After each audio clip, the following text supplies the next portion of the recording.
Hey guys, tonight we're stepping quietly into the secret world of ancient Egyptian bakers.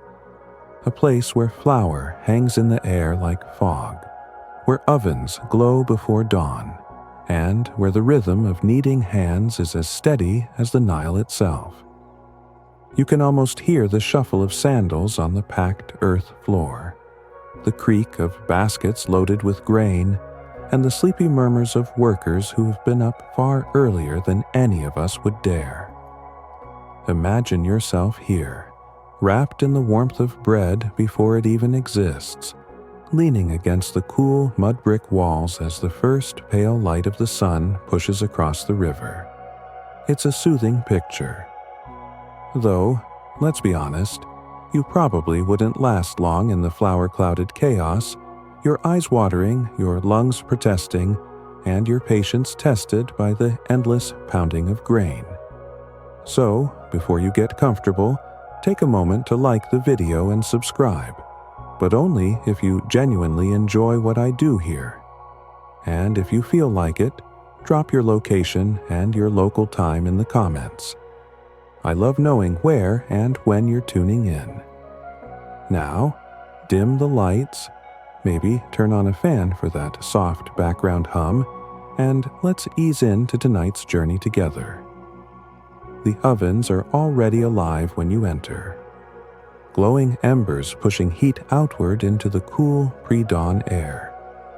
Bakers in linen kilts, some barely more than children, scurry in and out, tossing dry sticks and straw into the fire mouths. The rhythm is constant. Feed, stoke, wave away sparks, check the clay dome for cracks. These mud brick ovens, shaped almost like squat beehives, can swallow dozens of loaves at once. You notice how the air is already fragrant, though no bread has been baked yet. The aroma is the promise of what's to come, carried by wood smoke, ground grain, and a hint of char that never quite leaves. Historians still argue whether these bakeries were private family businesses, state-run operations, or something in between. What's clear is that bread was so vital in Egypt that it wasn't simply food. It was life itself. Without bakers, fields of golden emmer wheat would mean nothing. So you walk carefully, aware that every person here is performing a task essential to survival, even if they grumble about it under their breath. The head baker, his arms dusted, permanently white like some ghostly badge of honor, barks orders without looking up from his tally board. You can hear him counting, not in numbers, but in notches and scratches, ensuring every loaf planned for today is accounted for. His voice is raspy, perhaps from years of inhaling flour, but he moves with surprising lightness. He doesn't knead dough or haul firewood anymore. That's for the younger ones. But he carries the weight of knowledge. If the ovens crack, if the flour runs short, if a loaf collapses instead of rising, it's on him. You notice apprentices carrying baskets of emmer grain, their shoulders stooped under the load. The floor beneath them is already slick with spilled kernels, and you nearly slip. One boy laughs at your clumsy stumble. Another mutters that at least you're not carrying stone-heavy mortars today. Their banter is quick, playful, and occasionally cutting, like any workplace chatter. Some jokes probably haven't changed in 3,000 years. Yes, even bakers then teased each other about who dropped the dough. And then the sound that dominates everything. Pounding. Mortar and pestle crashing in rhythm, beating emmer wheat into flour. It's almost hypnotic, a low thud that echoes off the walls. Each strike releases tiny bursts of powder, drifting into the dim air. The apprentices work in pairs, one pounding while the other scrapes, both glancing enviously toward the ovens where warmth waits. The dust coats their hair, their faces, even their eyelashes. So much so that they look like statues carved from flour. You can't help but think of the world's most underpaid snowmen. Now, here's a quirky tidbit. Archaeologists studying ancient bakeries have found bits of sand baked right into the loaves. The grinding stones wore down and blended with the flour, meaning every bite of bread doubled as a bite of grit. Imagine chewing through toast and discovering it's secretly exfoliating your teeth. Dental records from mummies show extreme wear, enamel ground flat as if they'd been gnawing pebbles for decades. So, as cozy as the smell of bread is right now, you wince, realizing it was more like eating crunchy sandstone with a soft center. Still, this bread was survival. Workers along the Nile ate it with nearly every meal, dunked into beer or dipped in stews. Priests offered it to gods. Families packed it in tombs. Soldiers carried it as rations. Bread was money, medicine, and metaphor, but here in the early dawn, it's mostly sweat and dust. A rooster crows faintly outside, though most of the bakers ignore it. They've been awake for hours already. One apprentice mutters something about the rooster being late, and another replies that it's smarter than they are. It waits until after sunrise to get up. You chuckle softly, realizing sarcasm transcends time as much as bread does. You notice, too, the organization of space. Baskets of grain stacked neatly in one corner, amphorae of water leaning against the wall, piles of dry reeds waiting for their turn in the ovens. Every movement is choreographed to prevent disaster. A spilled jug of water could ruin sacks of flour, and a misplaced ember could set the whole place ablaze. Despite the apparent chaos, there's discipline here, a rhythm to the madness. And yet, historians still debate whether this rhythm was fueled by freedom or forced labor. Were these bakers paid like artisans, respected for their craft? Or were they pressed into service, part of a state machine grinding out loaves for temples and soldiers? The answer, like the flower in the air, hangs uncertainly. What isn't uncertain is the sensory overwhelm. Your throat tightens from the fine dust. Your skin prickles from the oven's heat. Your ears ring with pounding mortars and shouted orders. But strangely, it's all soothing, like a lullaby made of thuds, hisses, and crackles. You lean back, letting the warmth seep into your bones, letting the rhythm of the place lull you further into the story. Somewhere nearby, a cat slinks along the wall, eyes glinting in the firelight, looking for crumbs or careless hands. The bakers ignore it. Cats have been part of the bakery landscape forever, both tolerated and worshipped. You wonder if this one has a name, or if it simply belongs to the ovens. Either way, its quiet prowl is the final detail that completes the scene. Grain, fire, sweat, chatter, and a cat weaving through it all. The day has barely begun, but already the bakery pulses like a living thing, and you're part of it now, drifting in the haze of flour and fire, waiting for the first golden loaves to emerge. You're still leaning against the mud brick wall when the pounding shifts tempo, softer now, as baskets of grain arrive from the farmers. The first beams of sunlight spill over the horizon, sliding through the doorway and catching swirls of flour in midair like drifting ghosts. It's time to face the daily grind, literally. You step closer, blinking through the haze, and see women and men bent over low stone querns, pushing grain back and forth in endless strokes. The rasp of stone on stone is steady, rhythmic, almost like someone slowly dragging a comb through hair. You watch as the emmer wheat transforms. First, whole kernels, hard and golden. Then crushed fragments, sharp and uneven. Finally, after what feels like hours of labor, a coarse flour that looks almost like sand. And maybe it's no accident. It actually is mixed with sand. Those querns grind down as fast as the wheat, sprinkling grit right into the mix. You wonder whether anyone noticed, or if they all just accepted that bread would always taste faintly of the desert. Historians still argue whether Egyptians saw this as a flaw, or simply shrugged and called it extra crunch. Beside the querns, apprentices crouch, pounding grain in large mortars with wooden pestles. Their shoulders glisten with sweat despite the cool morning air. Every thump sends a puff of flour skyward, settling into hair and eyebrows like snowflakes. You notice the youngest boy's lashes are entirely white. So thick with powder, he looks like he's prematurely aged 50 years. He doesn't complain, though. Instead, he grins at his companion, mutters a joke you can't quite catch, and they both burst into quiet laughter. You guess that grinding flour is boring enough that anything, even bad jokes, becomes entertainment. The overseer paces nearby, arms folded, surveying the scene with the authority of a man who hasn't touched a pestle in decades. He occasionally scolds someone for slacking, though honestly, you can't see how anyone could slack here. The rhythm is relentless. Grind, scrape, sift, repeat. The floor beneath them is already dusted thick with pale powder, and each sneeze seems to shake the whole room. If you had allergies, you'd be doomed. You kneel to study the tools.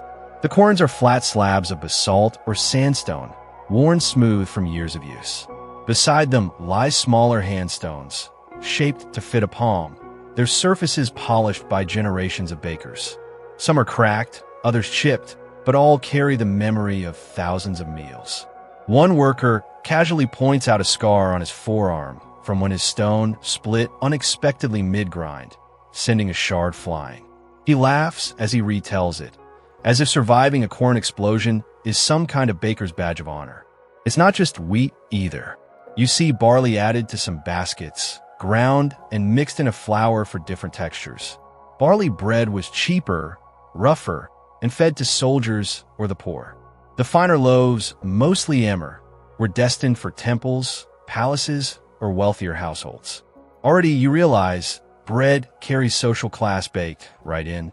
And then there are the sieves, woven reed trays held over basins, shaken gently until the finer flour sifts through, leaving behind husks and larger fragments. The bakers work with a rhythm so practiced it seems like dance. Shake, tilt, tap, scoop. The sound is soothing, like rain tapping on a window. You're almost hypnotized, forgetting that their arms are surely burning with fatigue. A quirky tidbit surfaces in your mind. Some scholars think women of ordinary households spend half their waking hours just grinding grain for daily bread. Imagine that. Your entire life revolving around turning kernels into flour. Not glamorous, but without it, nobody eats. You silently thank modern bread machines before returning to the dusty, timeless grind before you. Nearby, a woman hums a tune as she scrapes flour into a basket. The melody is simple, repetitive, but it cuts through the thuds and rasps like a gentle thread. A boy joins in, off-key, and they both laugh, scattering more flour. The sound softens the labor, turning drudgery into community. You think of office karaoke nights. Only here the microphone is a wooden pestle, and the audience is too tired to care. Your throat catches from airborne powder, and you cough, drawing a glance from one of the grinders. She grins and offers you a sip from a jug of water. The water tastes faintly earthy, drawn from the Nile, but it's refreshing. She wipes her forehead, shrugs, and returns to work, as though this endless grind is simply another sunrise. Historians still debate whether these flour-dusted workers were slaves, paid laborers, or family members contributing to the communal bakery. In some records, bakers are honored as providers of life.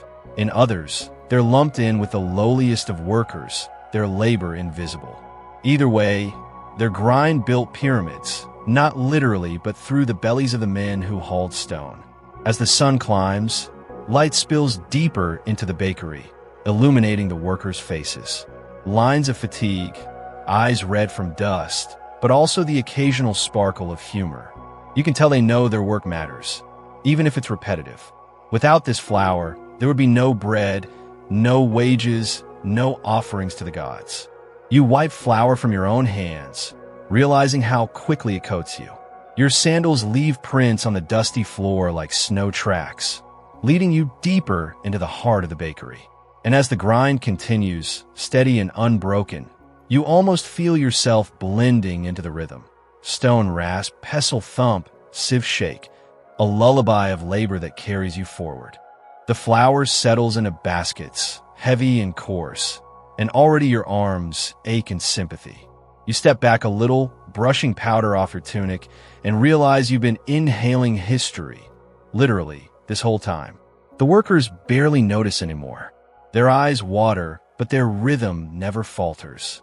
And now, with piles of flour ready, the real magic begins. Shaping dough that isn't just food, but a cornerstone of Egyptian society. You glance toward a wall where symbols of bread are etched into ledgers. The tally marks stand for more than meals. They are wages, taxes, and offerings. In Egypt, bread is money. A worker who spends a month hauling stones doesn't go home with coins jangling in a pouch. He carries loaves, stacked high, sometimes alongside jars of beer. Imagine payday Fridays today if your boss handed you baguettes and six-packs instead of direct deposit. On the bright side, at least you'd never go hungry. Bread also has its sacred role. You watch as a priest's assistant enters quietly, inspecting the baskets. He selects the whitest flour, carefully measured, destined not for the mouths of workers, but for the gods themselves. Loaves baked from this batch will end up on temple altars, surrounded by incense smoke. Historians still argue whether the gods were believed to literally consume these offerings, or if they were more symbolic, a way of sharing abundance with the divine. Either way, the gods apparently had very particular taste. No sandy, half-burnt loaves for them. Meanwhile, in the corners of the bakery, ordinary workers gossip as they need. Their conversation drifts around you. Someone's cousin was shorted his bread ration last week. Another swears the pharaoh himself eats nothing but honey cakes. They laugh at the idea, though one mutters that a man powerful enough to build pyramids probably deserves his pastries. Their tone is casual, familiar, proof that bread isn't just sacred or political. It's personal, woven into every grumble and joke. You're struck by the sheer ubiquity of bread. Archaeologists have uncovered loaves from tombs thousands of years old, preserved like edible time capsules. Some were shaped like small cones, others like discs, still others molded into little animals, ducks, cows, even turtles. You picture someone carefully shaping dough into a turtle only to have it devoured in 3 bites. Maybe it was for ritual, maybe someone just thought dinner should look like a pet. Historians still debate which. Here's a quirky tidbit. In legal disputes, Egyptians sometimes paid fines in bread. Imagine getting a speeding ticket today and mailing in a sourdough bowl to the courthouse. Of course, your loaf would probably be eaten long before it hit the evidence box, but in ancient Egypt, it was a practical form of currency. Bread was both sustenance and settlement. Calories and contract rolled into one. You move closer to one of the kneaders, who rhythmically presses her fists into the dough, folds it, presses again. The sound is soft but steady, a dull slap against the wooden board. Her hands glisten with water and flour, movements precise, like a dance learned in childhood. The dough itself is gritty, speckled with husks that escape the sieve. She hums under her breath as she works, and you realize the kneading has a cadence that matches her tune. It's hypnotic. Bread doesn't just fill stomachs, it fills rolls. Soldiers eat hard loaves that can last weeks on campaign. Priests receive soft, honey-sweetened loaves during rituals. Children gnaw on tiny rolls, their first introduction to Egypt's most vital staple. The pharaoh, meanwhile, eats bread infused with rare spices, cumin, coriander, maybe even cinnamon brought from distant lands. You realize that by following a loaf of bread, you could trace the entire hierarchy of Egyptian life, from dusty field workers to gilded kings. And that's the point. Bread is society. Without it, wages vanish, rituals falter, armies starve. A bad harvest doesn't just mean hunger. It means the machinery of civilization grinding to a halt. No wonder the bakers work with such urgency.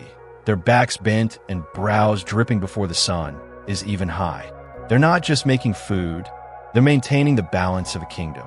One kneader chuckles at your dreamy stare and thrusts a lump of dough into your hands.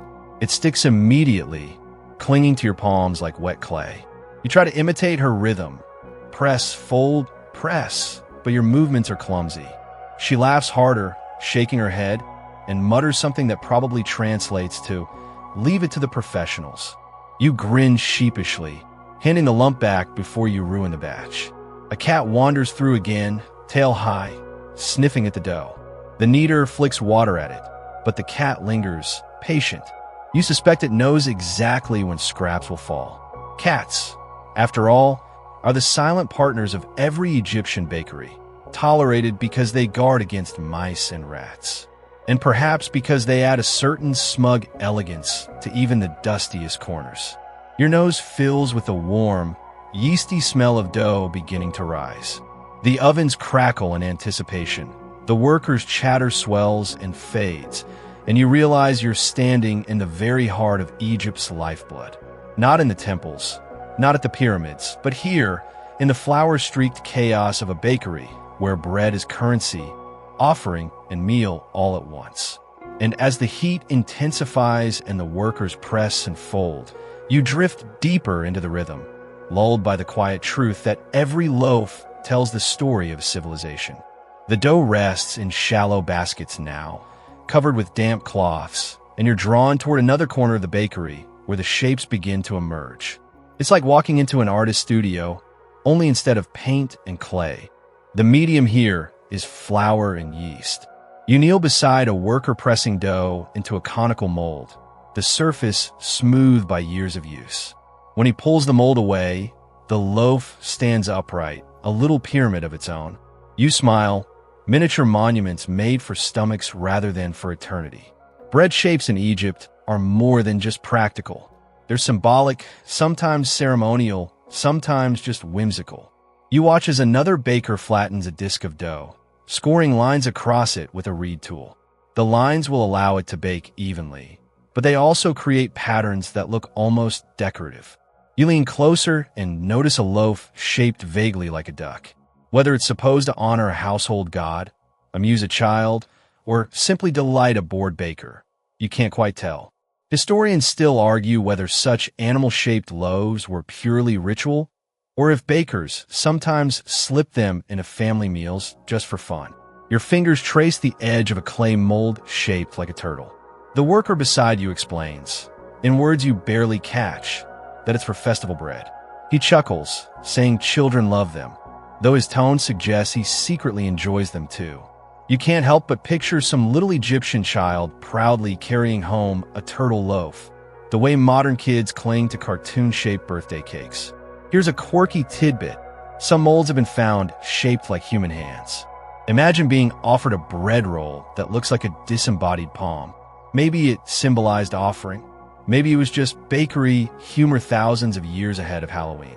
Either way, the thought makes you stifle a laugh. The ovens glow brighter now, and workers move swiftly, slipping shaped dough onto paddles. You watch them slide loaves deep into the clay domes, where flames curl and sparks scatter. The smell changes immediately, raw yeast transforming into something richer, toastier, mouth-watering. The air grows thick with it, wrapping around you like a blanket. You realize that this is probably one of the oldest scents humanity has known, the smell of bread rising over fire. It's both comfort and survival. The head baker circles, inspecting the variety of loaves. Cone loaves will be sent to the temple, where their tall shape echoes the sacred obelisks outside. Flat round will feed the households nearby.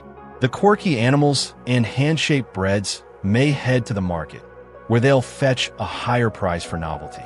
Already, you see bread's other role, marketing. Even 3,000 years ago, bakers knew the value of standing out with something eye-catching. As the first batch comes out, you lean in to feel the heat. A baker waves his paddle like a weapon, shooing you back before you scorch yourself. The loaves emerge crusty and golden, some slightly singed at the edges, others puffed unevenly. No one seems to mind. Perfection isn't the point here. A few loaves collapse when removed from their molds, slumping sideways. The bakers joke about them, one calling it lazy bread, another suggesting it should go to the cats. Historians still debate whether molds were always used or if free-shaped loaves dominated ordinary life. Some evidence suggests molds were reserved for temples and ceremonies, while common folk baked simpler discs in hearth fires. But standing here, you see a full spectrum: plain loaves, ritual cones, playful animals, all side by side, feeding both gods and humans. You can almost taste it. One apprentice breaks off a piece from a slightly charred loaf and offers it to you. The crust crunches, the inside is dense, gritty with husks, but still warm and earthy. Your teeth catch on a grain of sand, and you wince, remembering the dental misery of Egyptians whose molars wore flat from decades of bread like this. Still, the flavor is hearty, satisfying, and you find yourself chewing slowly, savoring the connection to lives lived millennia before.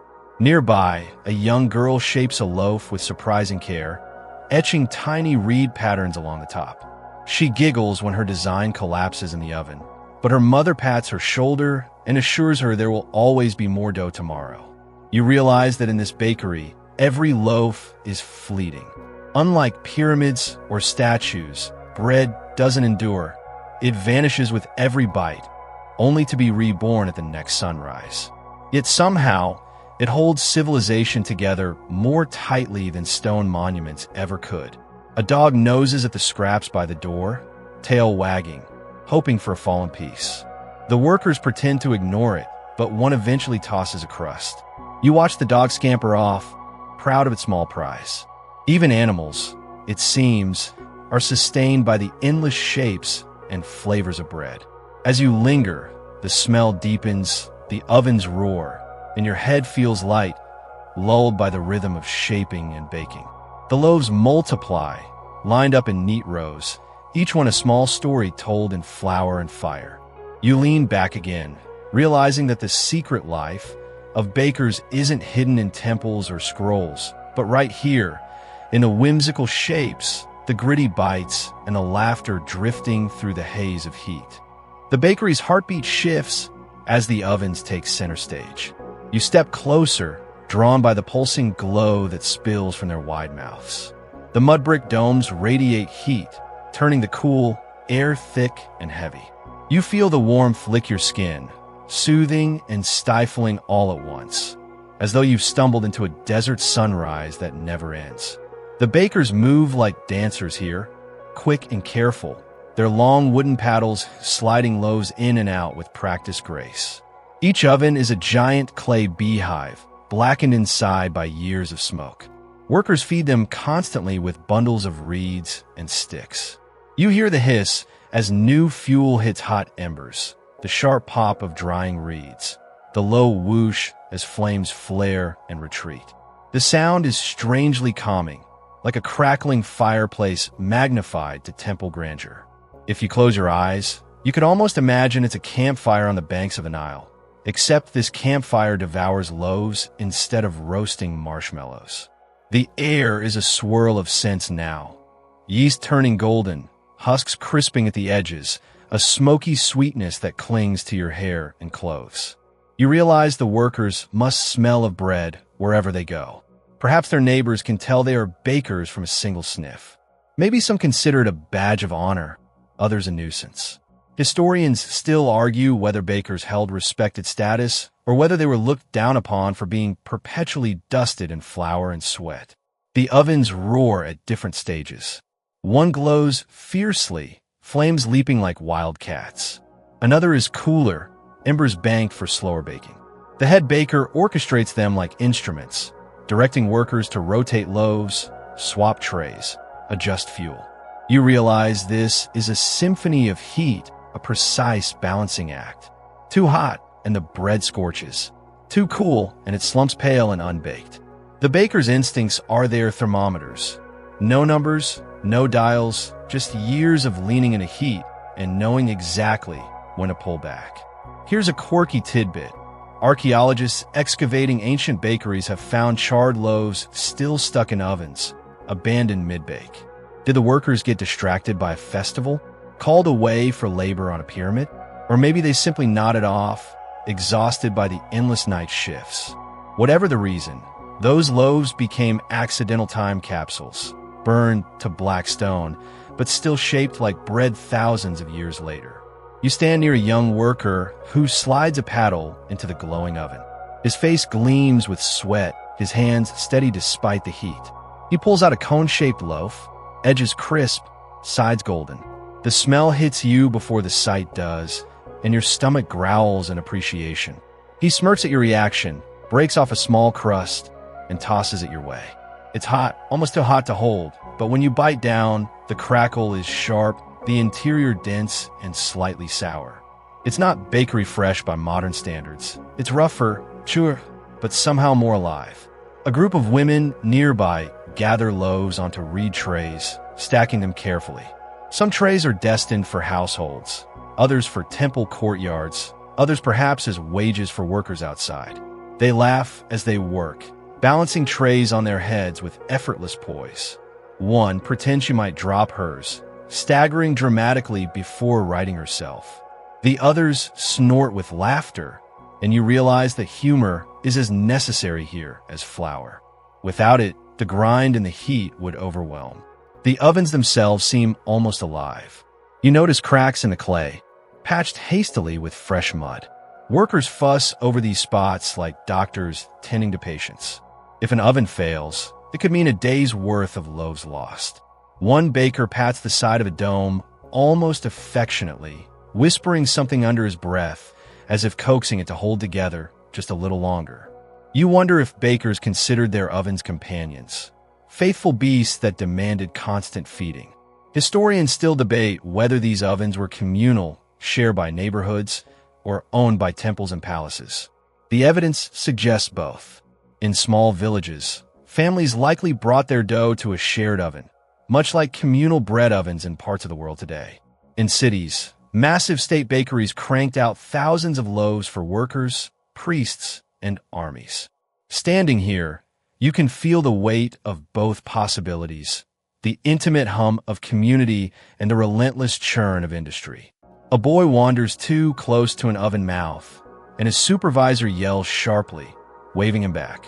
The boy grins sheepishly, rubbing singed hair on his forearm. You realize accidents must have been common here. Burns, smoke inhalation, cracked hands from constant heat. Yet the bakers carry on, their resilience baked as firmly into their lives as the loaves they produce.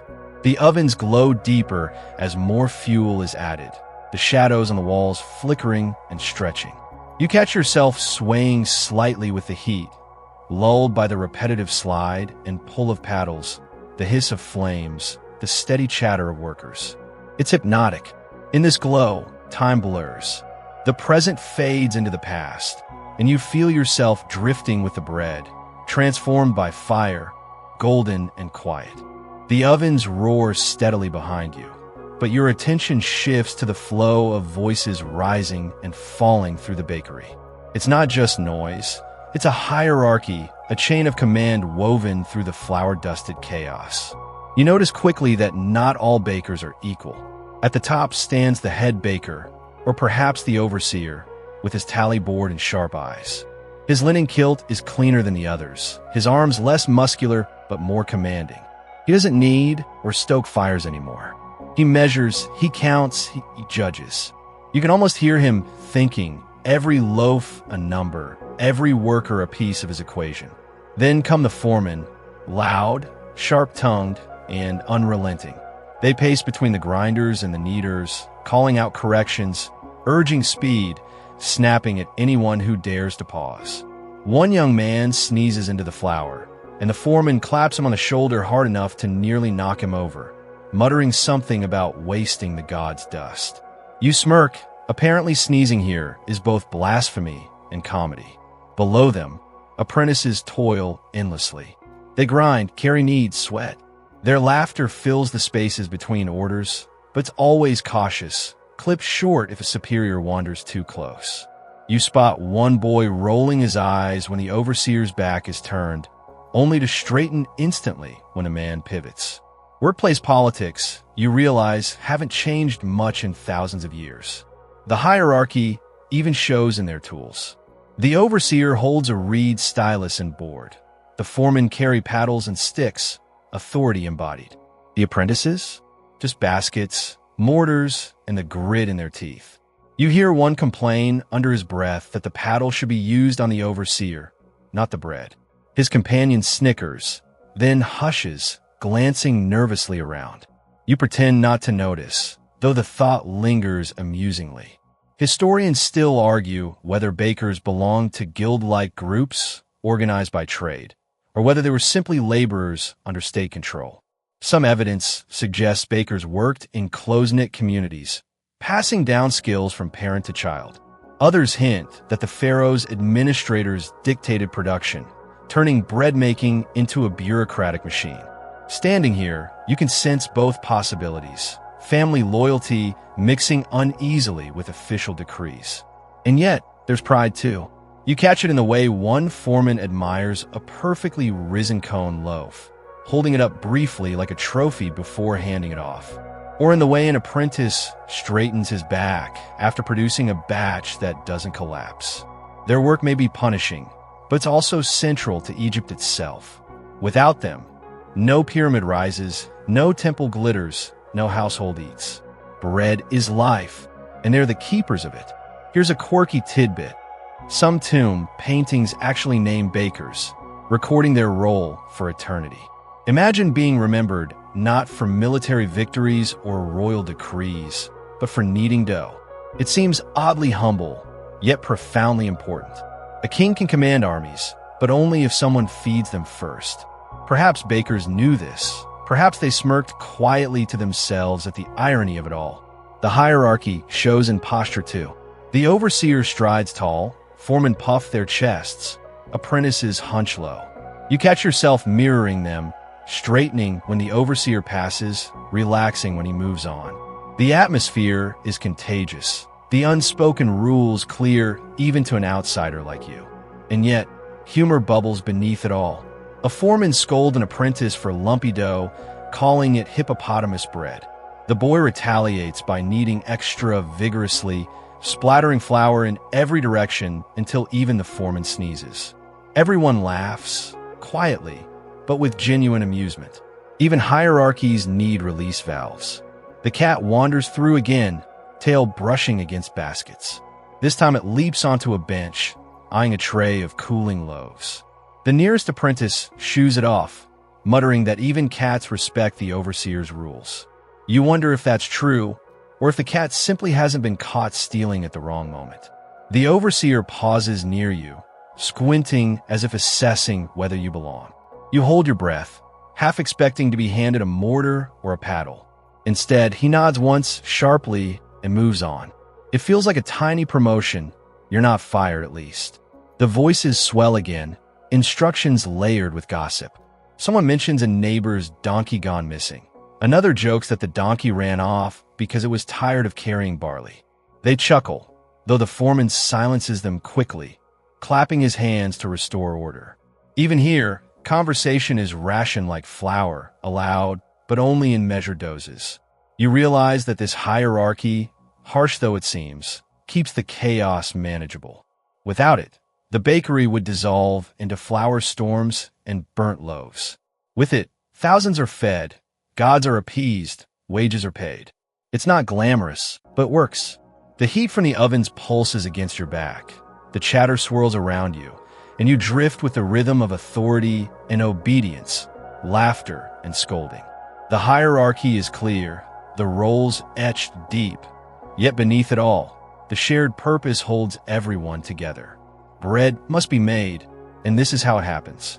The morning light has fully crested the horizon now, streaking in through the doorway as if to remind everyone outside that life exists beyond flour and fire. But here in the bakery, the scene shifts once again. You watch as farmers trudge in with baskets of grain strapped to their backs, their linen tunics damp with river sweat. Their donkeys bray irritably, stamping hooves on the dusty ground as the load is unstrapped. This is the bargaining hour, the meeting of growers and bakers. You can almost feel the tension thicken like dough left too long in the sun. The farmers, sun-darkened and wiry, unload sacks of emmer and barley, then stand firm, waiting. The bakers eye the grain warily, weighing it in their hands, rubbing kernels between fingers, sniffing as though they're trained perfumers. A nod of approval means the batch is acceptable. A frown sparks mutters of discontent.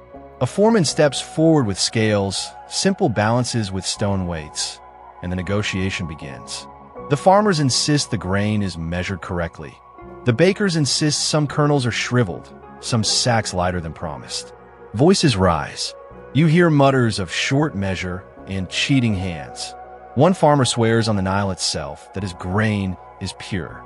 The foreman counters that a goddess could weigh it and still find it lacking. The air brims with sarcasm, proof that ancient negotiations were never polite tea parties. Historians still argue whether grain delivery was tightly regulated by the state or whether it was left to squabbles like this. Some records suggest meticulous logs, overseers checking every sack. Others hint that bribery and shortcuts were rampant. Watching this debate, you suspect the truth lies somewhere in between. A system where rules existed, but human grumbling and cleverness filled the gaps. You lean closer as one sack spills open, kernels tumbling across the floor. An apprentice rushes to sweep them up, but the farmer protests, shouting that every grain counts. You almost laugh.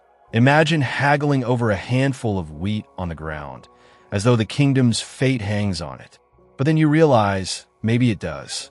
A handful multiplied across thousands of deliveries could mean feasts or famine, wages paid or withheld. A quirky tidbit emerges from memory. In some accounts, farmers water their grain just before delivery, making it heavier on the scales. By the time the bakers discover the trick, kernels sprouting or rotting, it was too late. Was that clever survival or outright fraud? Historians still debate. You suspect both sides probably saw it differently, depending on whether their stomachs were full that week. The overseer finally intervenes, scratching marks onto his tally board. He announces the weight with finality, and though neither side looks happy, the matter is settled. Loaves must be baked, and arguing forever won't fill ovens.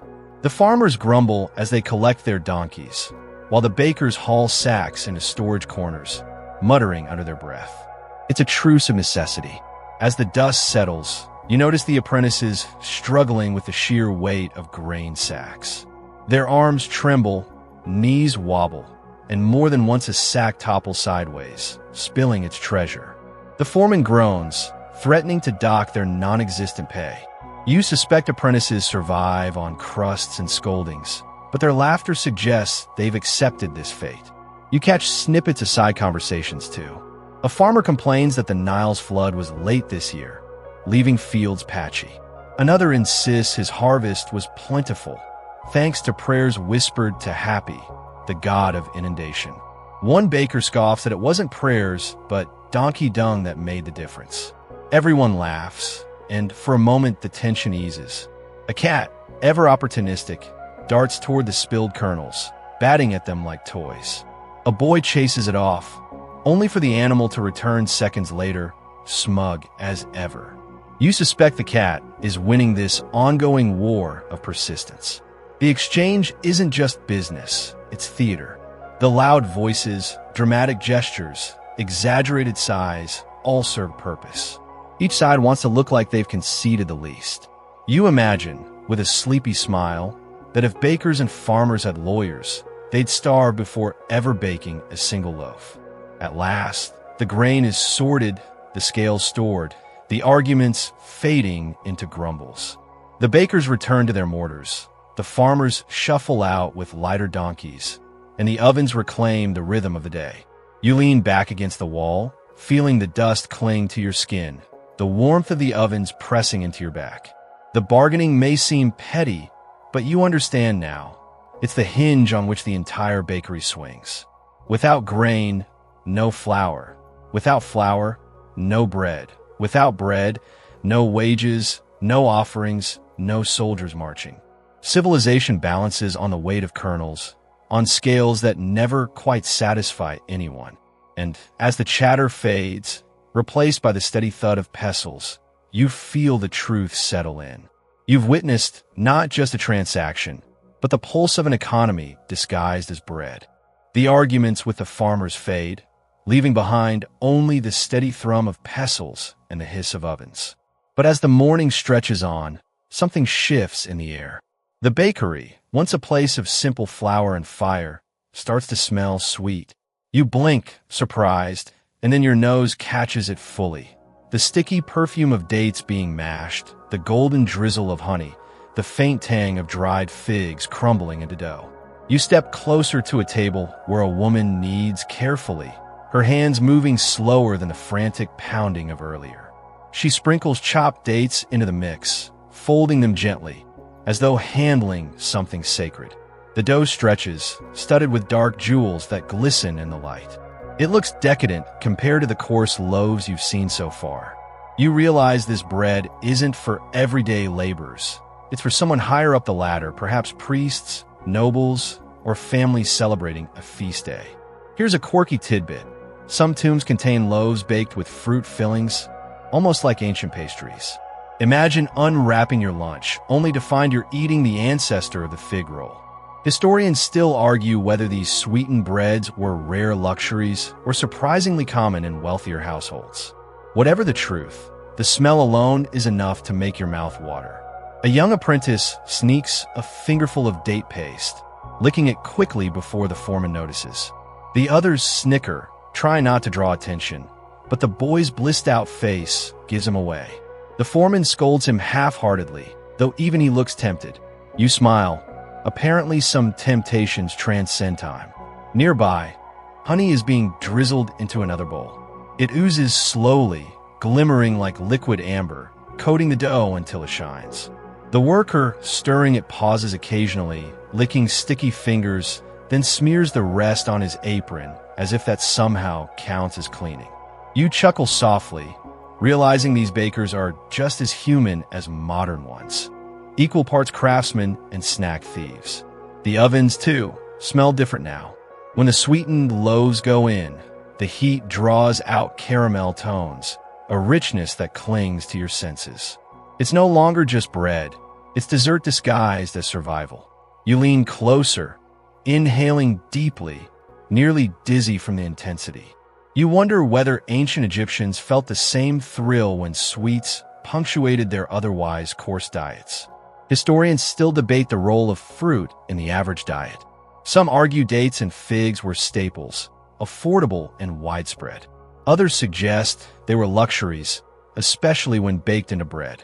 The truth likely lies somewhere in the middle. Plain loaves for most days, sweetened ones reserved for celebrations, rituals, or moments of indulgence. One baker jokes loudly that he should marry a beekeeper, then laughs at his own wit. Another responds that bees are worse spouses than bakers, and the group roars with laughter, slapping dough with extra vigor. You shake your head, smiling. Bread humor, apparently, is eternal. The variety of loaves grows before your eyes. Some are small and round, stuffed with figs. Others are longer, glazed with honey for a glossy finish. One tray even holds little crescents sprinkled with seeds, almost like early breadsticks. A girl carefully presses sesame seeds into a flat loaf, humming as she works. You can't tell if she's preparing a sacred offering or just making lunch prettier, but either way, it feels oddly modern. The apprentices whisper among themselves, daring one another to sneak bites. Eventually, one does. A reckless boy snatches a fig-filled piece, cooling near the oven. He burns his fingers, yelps, and earns a chorus of laughter. The foreman rolls his eyes, but doesn't punish him too harshly. After all, who could resist the smell of molten figs bursting through a crust? A cat appears again, this time clearly drawn by the sweet aroma. It prowls around the trays, tail twitching, eyes locked on a honey-drizzled loaf. The workers shoo it away, laughing, one muttering that even cats can't afford pastries. You realize this bakery, chaotic and dusty though it is, has moments of joy that bloom alongside the loaves. As you watch, A tray of honeyed bread emerges from the oven, steam rising in ribbons. The golden crust glistens, seeds toasted, fruit caramelized. A woman carries it reverently, as though transporting treasure. Perhaps she is. The tray disappears quickly, destined for a temple or noble house, leaving only the perfume of sweetness lingering in the air. You lean back, eyes half closing, as the smell mingles with smoke and flour. For a moment, the bakery feels less like labor and more like celebration. You imagine the delight of biting into something unexpectedly sweet after weeks of gritty loaves. That small joy, hidden inside the daily grind, must have been as precious as any jewel. And as the ovens hum, the bakers laugh, and the cat sulks in the corner, you realize you've discovered another secret of their world. Sometimes survival tastes sweet, and sometimes bread is more than bread. By now, the bakery hums like a hive. The pounding of mortars, the crackle of fires, and the scrape of paddles form a steady soundtrack. But layered over it is something even more human: chatter. You drift closer to a group of kneaders, their arms deep in dough, voices bouncing as fast as their hands move. At first, the talk is simple. One woman complains about her aching back. Another teases that she wouldn't ache if she worked half as fast. They laugh, a sound warm enough to soften the hard edges of the labor. But soon the conversation turns outward, into gossip, Egypt's second most popular industry after bread. You catch names of neighbors, priests, and even whispers about the pharaoh himself, though always in lowered tones. One man leans in conspiratorially, telling the group that the local priest scolded worshippers for bringing half-burnt loaves as temple offerings. The gods can eat smoke, apparently, he says dryly, and the others snicker, try not to let the overseer hear. A woman replies that maybe the gods should try baking in these ovens before they complain. The laughter that follows is loud enough to draw a sharp look from the foreman, though even he hides a smirk. Historians still argue whether bakers were truly free to speak their minds or if gossip like this was risky.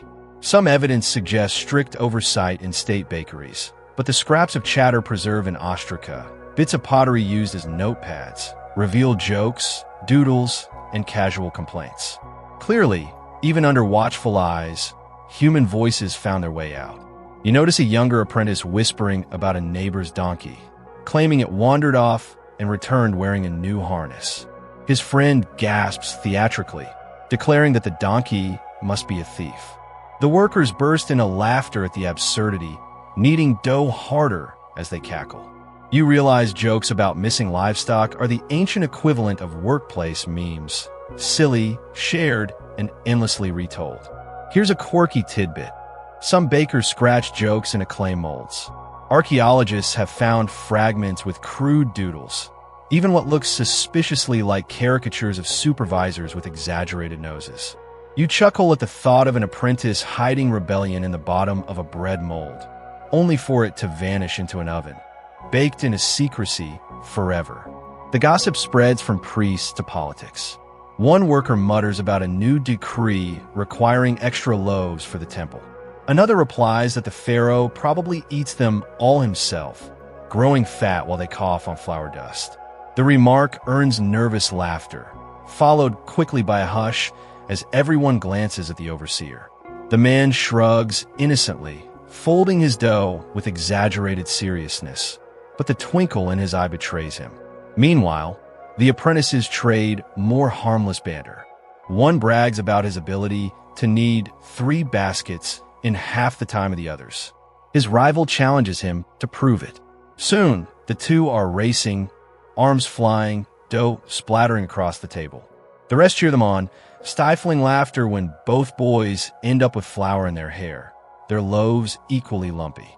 The foreman sighs loudly, but even he doesn't fully suppress his grin. You realize the chatter isn't just noise, it's a survival mechanism. Without it, the work would be crushing monotony. The flour dust stings, the ovens burn, the tasks repeat endlessly. But with stories, jokes, and gossip, the bakers turn drudgery into something bearable, even communal. Every laugh shared is a little rebellion against exhaustion. Historians still debate the literacy of common bakers, whether they could write down their complaints or only voice them. But here, their spoken words are enough. You hear in them the texture of daily life. Worries about food, pride in their craft, teasing about neighbors, curiosity about rulers. Bread may be their product, but words are their lifeline. A cat wins between the kneaders, tail brushing their legs, eliciting more chatter. He listens better than the overseer. Someone jokes, and the group chuckles. The cat, smug as always, settles on a pile of reeds as if he owns the bakery. Perhaps he does.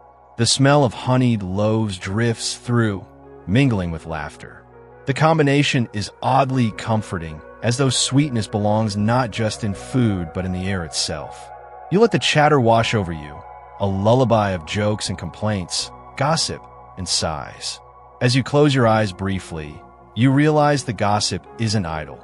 It's the heartbeat of the bakery, proof that even in the grind of flour and fire, voices rise, jokes spark, and humanity refuses to be silent. The chatter drifts into the background as you follow a group of workers carrying reed trays through a side doorway. You step into the courtyard beyond and realize you're about to see bread take on its most solemn role. The trays aren't headed for family tables or soldier rations. They're bound for the gods themselves. The loaves destined for temples look different, almost regal. Tall cones stand upright like edible obelisks, their golden crusts gleaming in the sun. Flat rounds are etched with patterns, some resembling lotus flowers, others the rays of the sun. One baker sprinkles seeds across the tops, as though dressing the bread in ceremonial jewelry. These aren't casual snacks, they're offerings, carefully crafted to please divine tastes. You trail the procession toward the temple, the air suddenly quieter, more reverent. Workers who were joking minutes ago now move solemnly, balancing trays with both hands. Even the apprentices straighten, their usual smirks gone. You sense that here, bread stops being food and becomes something transcendent. Historians still argue whether the gods were believed to consume these loaves spiritually, leaving behind the physical bread, or whether priests simply redistributed them afterward. Either way, the symbolism mattered. Bread was abundance, life, fertility, all the things Egyptians begged from their gods. You realize that each loaf is both prayer and payment, a baked plea wrapped in golden crust. At the temple steps, a priest appears, robes white and spotless despite the flour clouds you left behind. He inspects the loaves with a cool eye, nodding at some, frowning at others. One slightly singed cone earns a disapproving sniff, and the worker carrying it flushes with embarrassment. You smirk quietly. Apparently, even the gods were food critics. A quirky tidbit comes to mind. Temple records show offerings could number in the hundreds each day. Loaves piled high beside incense, beer, and meat, all dedicated to the gods. Imagine running a divine buffet 3 times daily. Priests, it seems, were not only caretakers of souls, but also managers of eternal banquets. You step inside briefly, watching as loaves are arranged on stone altars, their steam mingling with clouds of incense. The air smells both sweet and smoky, an odd but soothing mix. Candles flicker, shadows dance, and the bread seems almost alive in the sacred glow. The silence deepens, and you feel yourself slow, as though caught in the rhythm of worship. One priest murmurs a prayer as he lays down a cone loaf. His voice is low, almost hypnotic, words flowing like the Nile. You don't understand them fully, but you sense the weight, gratitude for the harvest, pleas for another flood, hope for stability. It strikes you that bread here is not just offering but bargaining. We give you this so you give us life. Outside, the workers wait, whispering quietly now. Some fidget, others gaze off toward the river. You realize that for them, this delivery is part of the grind, but still tinged with awe. They may not be priests, but they know the gods are never far from their ovens. Historians still debate whether ordinary bakers felt pride in producing temple loaves or if they resented the pressure. Was this work's sacred duty or just another order in the day's tally? Watching their careful movements, you suspect it was both. Honor mixed with burden, reverence stirred into the dough like honey. As the last tray is carried in, the foreman exhales, shoulders relaxing. The group files back toward the bakery, chatter slowly resuming. Someone jokes that the gods probably prefer honeyed loaves to plain ones, and laughter ripples through the group. Reverence fades into humor once again, the balance restored. The ovens roar as you re-enter, and the cycle resumes. Flour, knead, bake, deliver. Yet you feel the shift linger. You've seen bread cross a threshold, transforming from food into faith, from wages into worship. And as the smell of fresh loaves fills your lungs again, you realize this bakery is as much temple as it is kitchen. Back inside the bakery, the sacred loaves are gone, but the everyday stacks are rising higher. You notice apprentices arranging reed trays filled with plain round loaves, thick, dense, and decidedly unglamorous compared to the cone-shaped offerings. These are the wages of the Nile's workers, the edible coins that keep Egypt moving. One man, face streaked with flour and soot, chuckles as he counts the loaves on his tray. Enough for a day's sweat, he mutters, tucking one under his arm like a purse. Another worker joins him, stacking loaves carefully, muttering about how many mouths his basket must feed. You realize bread here isn't just sustenance, it's salary, security, and social contract all at once. Historians still argue over the exact system of payment. Some records suggest standard rations of bread and beer were guaranteed for state workers. Others imply the amounts varied, depending on rank, skill, or royal mood swings. What's clear is that bread wasn't just food on the table. It was the very measure of your worth to the state. You follow a line of workers collecting their daily wages. The foreman hands them loaves with the same seriousness a banker counts coins. Each loaf is inspected, each tray tallied. If someone drops a loaf, laughter erupts, wages literally tumbling into the dust. A man quickly dusts his off, muttering that sand just adds flavor, which earns a round of chuckles. You can't help but grin, imagining HR departments today handing out paychecks covered in grit. Here's a quirky tidbit. Ostraca, those broken pottery shards used as notebooks, sometimes list complaints from workers about being shorted their rations. One famous example comes from Deir el Medina, where tomb builders protested loudly when their bread payments were delayed. Imagine the world's first labor strike, fueled not by money, but by missing loaves. A woman carrying her tray balances it on her head with practiced ease, her child tugging at her skirt. She swats him away playfully, warning him not to steal his father's wages before they even reach home. The boy giggles, darting around her legs, clearly used to the daily ritual of bread distribution. You sense that for families, wage day wasn't just about sustenance. It was about pride, proof of contribution, survival secured for another day. Nearby, two apprentices compare their portions, one boasting that his older brother earns double the loaves. The other retorts that his family grows their own barley. So who cares? The argument fizzles when a cat wanders between them, sniffing at their baskets. Both boys laugh, tossing it a crust. Even felines, it seems, understand that bread is wealth. Historians still debate how equitable these rations really were. Did the overseers skim off extra loaves for themselves? Did priests get first pick of the freshest? The truth is lost in the haze of flour and politics. But you can almost feel the weight of these questions in the way workers handle their trays.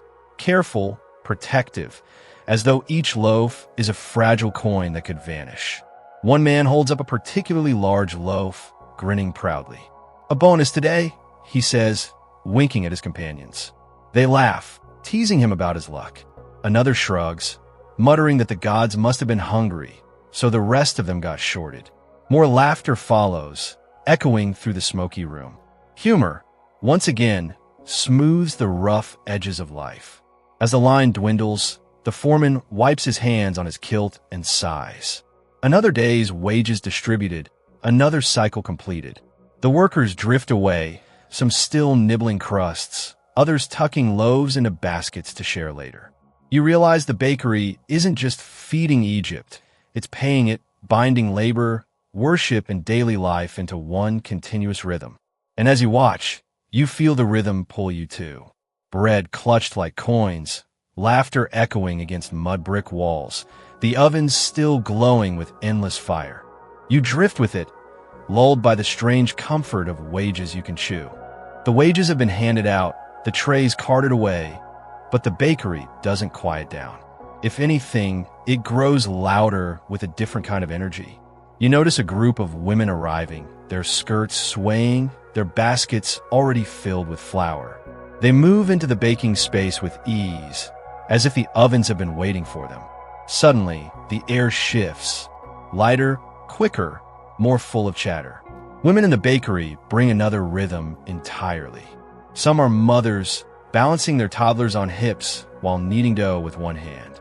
Others are older, their movements slower but sure, shaping loaves without ever needing to glance down. Their laughter cuts through the heavy air, brightening the dusty walls.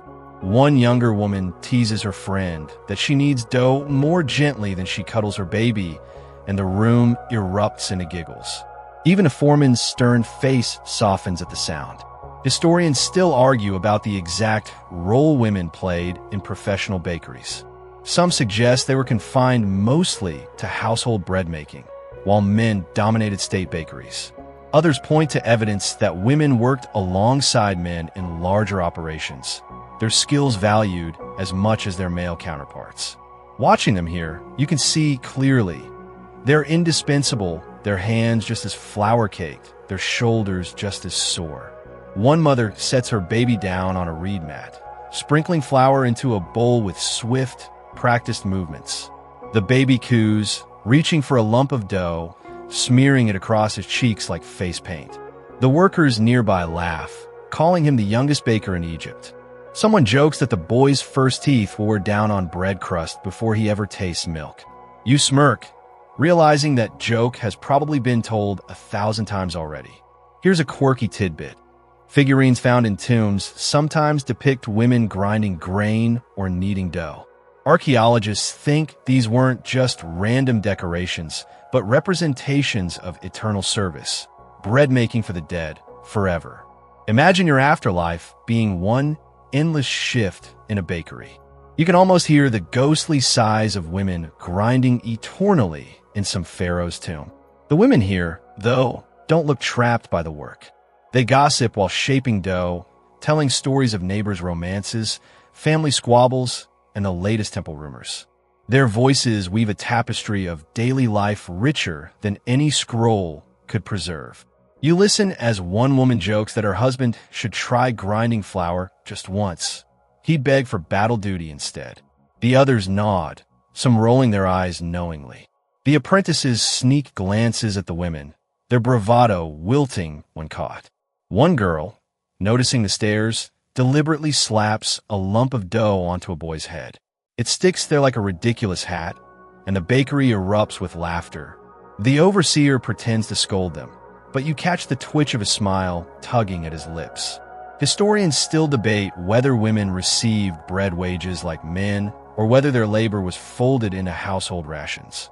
Standing here, you see women trading crusts among themselves, sharing scraps with children, and tucking loaves into baskets as though it were their right. Whether recorded or not, they are clearly part of the economy of bread. A cat curls lazily near one woman's feet, purring as she drops tiny crumbs for it. She leans down, whispering something you can't hear, her smile soft and private. You realize that even amid heat and dust, small moments of tenderness flourish. Bread making is grueling, but here it's softened by shared stories, laughter, and care. The smell in the bakery shifts again, this time towards savory. A woman sprinkles crushed herbs into her dough, while another kneads onions directly into a loaf. The aroma rises, sharp and earthy, mingling with the sweetness of earlier honey bread. The workers sniff appreciatively, joking that the gods should demand onion loaves instead of plain ones. You agree silently. The smell alone could convince any deity. As the ovens roar, the women carry their trays forward, balancing them with grace. Their loaves may not be shaped like animals or decorated with seeds, but each one carries the imprint of their hands, their voices, their laughter. You feel the weight of continuity here. Mothers teaching daughters, daughters teaching theirs, a cycle as steady as the Nile. And as the women laugh, babies squeal, and loaves slip into glowing ovens, you realize you're watching something eternal. Not just bread making, but community, family, resilience, all woven together in flour and fire. The laughter fades into a steady rhythm again, and you notice a change in the workers' faces. Beneath the flour and soot, there's a weariness etched deep into their eyes. You cough, realizing your own throat feels raw from the flour-filled air, and suddenly you see the toll this life takes. The bakery isn't just noisy and hot, it's dangerous in subtle, creeping ways. Everywhere you look, workers are coughing. Some wipe at watery eyes, others rub at red, swollen eyelids. One man's voice has gone raspy, like gravel dragged across wood, though he's barely older than 30. The flour dust, so fine it floats like smoke, settles into lungs, eyes, and skin. It doesn't vanish. It builds day after day, until even breathing feels like work. Historians still argue whether Egyptian bakers suffered widespread health problems from this constant exposure, or whether their bodies simply adapted. Mummies of laborers show worn teeth, yes, but also evidence of chronic respiratory irritation. It seems likely that the air in a bakery was as punishing as any battlefield, just slower, quieter, and far more inevitable. You wince as a boy sneezes violently, flour bursting from his nose in a puff, so comical the others laugh. He wipes his face with his forearm, shrugs, and returns to kneading. They joke that he's giving bread back to the dough. You chuckle, but the humor can't hide the truth. This work grinds down bodies as much as grain. Here's a quirky tidbit. Some medical papyri suggest treatments for baker's eye, an affliction described as persistent redness and swelling. Remedies included honey salves, crushed herbs, and even crocodile fat smeared onto eyelids. You cringe at the thought, though you admit it probably felt soothing at the time. Honey, at least, had antibacterial qualities, even if crocodile fat sounds more like a prank than a cure. A young girl rubs her arms, covered in tiny cuts from carrying grain sacks. Another worker's fingers are cracked and bleeding, the skin raw from constant kneading. He dips them briefly into water, wincing, then goes back to work. No gloves, no respite, just bread demanded endlessly and bodies given to the task. The ovens add their own hazards. You see burn scars etched along forearms, the kind of marks that come from brushing against hot clay one too many times. A man lifts his kilt slightly, showing a jagged scar on his leg, joking that he wrestled a crocodile. The others laugh knowingly. They've all earned their scars from fire, not reptiles. Historians still debate whether bakers were granted medical care by the state or left to fend for themselves. Some suggest temples provided remedies, others that workers relied on household cures passed down through families. Watching them here, you suspect it was a mix of both, though neither could fully heal the damage of a lifetime breathing flour and leaning into fire. You lean against the wall, your own eyes stinging. The constant haze makes you feel heavy-headed, your throat dry. You cough again, earning a sympathetic grin from a woman nearby. She pats her chest, wheezes dramatically, and laughs at your discomfort, as if to say, "Welcome to the club." Even in the midst of suffering, humor survives. An apprentice deliberately fakes a hacking cough, clutching his chest and collapsing into the flour sack like an actor. The others roar with laughter until the foreman shouts, snapping them back to work. The boy grins sheepishly but can't resist a final exaggerated sneeze before returning to kneading. The cat, wise as ever, keeps its distance from the flour clouds, curling up in a corner where the air is clearer. You envy its wisdom. Perhaps the cat knows better than any human how to survive in this environment. Stay out of the dust, wait for crumbs, and avoid the oven's mouth. As the haze thickens, you wonder how long a baker could last here. 10 years? 20? Did their bodies crumble faster than the loaves they baked? Historians still argue whether the profession was respected or pitted. Looking around, you see pride in their craft, yes, but also lines of fatigue carved deep, as if each loaf has cost a little more life than it gave. And yet the rhythm continues. Pestles thud, loaves bake, laughter rises between coughs. The hazards are real, but the work doesn't stop. Bread must be made, even if it grinds its makers down like stone against wheat. You close your eyes for a moment, feeling the dust settle on your lashes, the heat prickle your skin, the cough catch in your throat. It's exhausting, uncomfortable, and strangely lulling. The dangers blur into background noise, leaving only the hypnotic truth. Even in hardship, the bakery breathes on, and so do you. The coughs and sneezes fade into the constant thrum of work, but your attention shifts when you notice a row of large jars set against the far wall. They're not filled with flour or water. Instead, you see dark, bubbling liquid foaming gently. The smell unmistakable once it hits you. Beer? Of course, it isn't just bread they're making here. The bakery and the brewery are siblings, joined at the hip, bound by the same grain. A boy stirs the mash with a long stick, sweat dripping into the frothy surface. The smell is sour-sweet, thick with yeast, earthy in a way that makes your nose wrinkle and your stomach growl at the same time. You realize suddenly that bread and beer are really just two faces of the same coin, grain transformed into solid or liquid nourishment. And both, in Egypt, are survival itself. You lean closer and watch as loaves that didn't bake quite right, too soggy, too lumpy, too burnt, are broken apart and tossed into mash. They dissolve slowly, turning into thick porridge that will ferment into beer. Waste nothing, the workers seem to say. Even failed bread has a second life here, bubbling in clay jars. Here's a quirky tidbit. Some beer recipes called for half-baked loaves to be deliberately crumbled into water, the starches feeding yeast.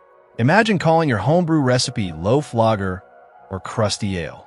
Historians still argue over the exact taste of Egyptian beer. Some say it was thick like porridge, drunk through straws to avoid floating chaff. Others insist it was closer to modern ale, light and fizzy. Whatever the truth, it was everywhere, fuel for workers, offering for gods, joy for festivals. A foreman jokes loudly that bakers get drunk just from breathing the fumes. An apprentice exaggerates a stumble, pretending to wobble toward the ovens, and everyone laughs. The overseer shakes his head, but doesn't stop them. You suspect even he enjoys the faint buzz in the air. One worker dips a reed cup into the froth, slurps noisily, and sighs contentedly. He offers you a sip. The taste is sour, grainy, and faintly sweet, with a yeasty punch that lingers in your mouth. It's not exactly refreshing, but it carries a weight that makes you feel full after only a few gulps. You cough, making the workers laugh, but secretly you admit it's not so bad. You can see how someone could grow to love it, especially after hours in flour dust. Historians still debate whether beer was safer to drink than water. Some argue the brewing process killed off harmful bacteria, making it cleaner than Nile water. Others think it was simply preferred because it filled bellies and lifted moods. Either way, Egyptians drank it constantly, men, women, children. It wasn't a luxury, it was daily bread in liquid form. The jars bubbled gently, a constant background sound, like simmering soup. The smell mingles with the yeasty air of rising loaves, and suddenly the bakery feels less like a workplace and more like a tavern disguised as a kitchen. Workers steal sips between tasks, their cheeks pink, their laughter looser. You realize the connection between bread and beer isn't just practical, it's emotional. Together, they fed bodies and spirits, kept laborers strong, and gave weary bakers reason to grin. One apprentice, clearly emboldened by a gulp too many, begins to sing. His voice cracks, but the tune is catchy, repeating the same 3 notes until others join in. Soon the whole corner of the bakery is humming, pounding dough in time with the rhythm. The overseer sighs, but doesn't interrupt. It's faster, after all, and spirits are high. A cat sneaks closer to the jars, sniffing curiously at the foam. The apprentices laugh, warning it not to drink or it'll stagger into the ovens. The cat flicks its tail disdainfully and retreats, clearly uninterested in human vices. You lean against a jar, feeling the faint vibration of bubbles rising. The warmth of the ovens, the hum of voices, the smell of bread and beer all wrap around you. Your head grows light, not from drink, but from the atmosphere itself, thick, heavy, intoxicating in its own way. The bakers here aren't just making food. They're crafting energy, currency, even happiness. Loaves for bellies, beer for spirits. Two halves of survival, forever tied together. And as you watch bread crumbles dissolve into bubbling mash, you feel the strange comfort of their cycle. Nothing wasted, nothing lost, everything transformed, whether into crust or foam.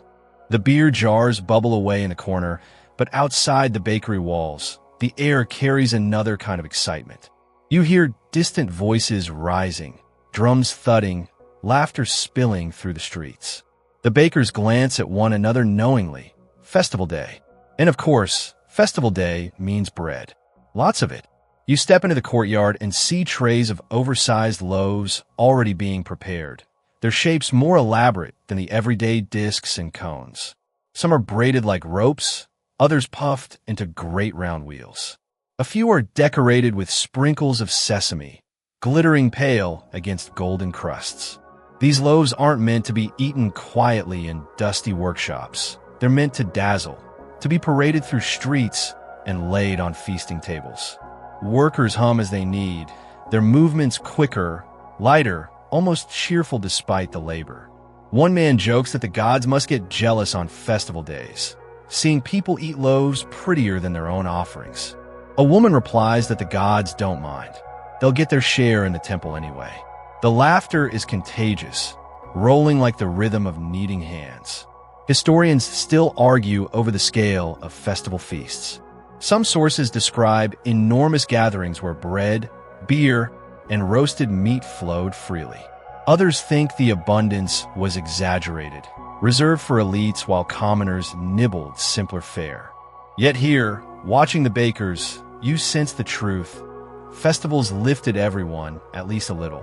Ordinary workers might not feast like nobles, but they still shared in the glow of celebration. A tray passes by with loaves stamped with patterns, lotus petals, sunbursts, geometric designs. You lean closer, marveling at how even bread became art when the occasion demanded. One apprentice carves a crude, smiley face into his loaf, earning a scolding and a few stifled giggles. You can't help but think it's Egypt's earliest attempt at emoji bread. Here's a quirky tidbit. Some loaves were dyed with natural pigments, giving them reddish or yellowish hues. Archaeologists have found fragments of strangely colored bread in festival contexts, leading to debates over whether the colors were symbolic or just decorative fun. Either way, they show that Egyptians didn't mind a bit of flair with their carbs. The ovens roar louder than ever, fed constantly with reeds and wood. Loaves slide in and out at a dizzying pace. The heat is unbearable, but spirits remain high. The bakers sing as they work, voices blending with the thud of drums outside. Children dart in and out, chasing each other, snatching scraps, giggling with sticky fingers when caught. Even the cat seems more animated, prowling with extra energy, tail flicking in time with the music. You watch as a woman carefully shapes a colossal loaf, nearly as big as a shield. She grunts with effort, patting the dough smooth, then slides it into the oven with help from two others. When it emerges later, golden and enormous, the entire bakery cheers. It will be carried through the streets, held high as a symbol of abundance. You imagine the pride swelling in her chest as she watches it disappear into the festival crowds. Historians still debate whether bread was shared freely during these celebrations or sold at inflated prices. Some suggest festivals were moments of generosity. Others insist they were opportunities for profit. Perhaps both are true. Some loaves given in joy, others traded in the clamor of markets. As the trays pile higher, you smell a mixture of herbs, sesame, and sweet figs mingling with smoke. The bakery feels less like a workplace and more like a celebration in itself.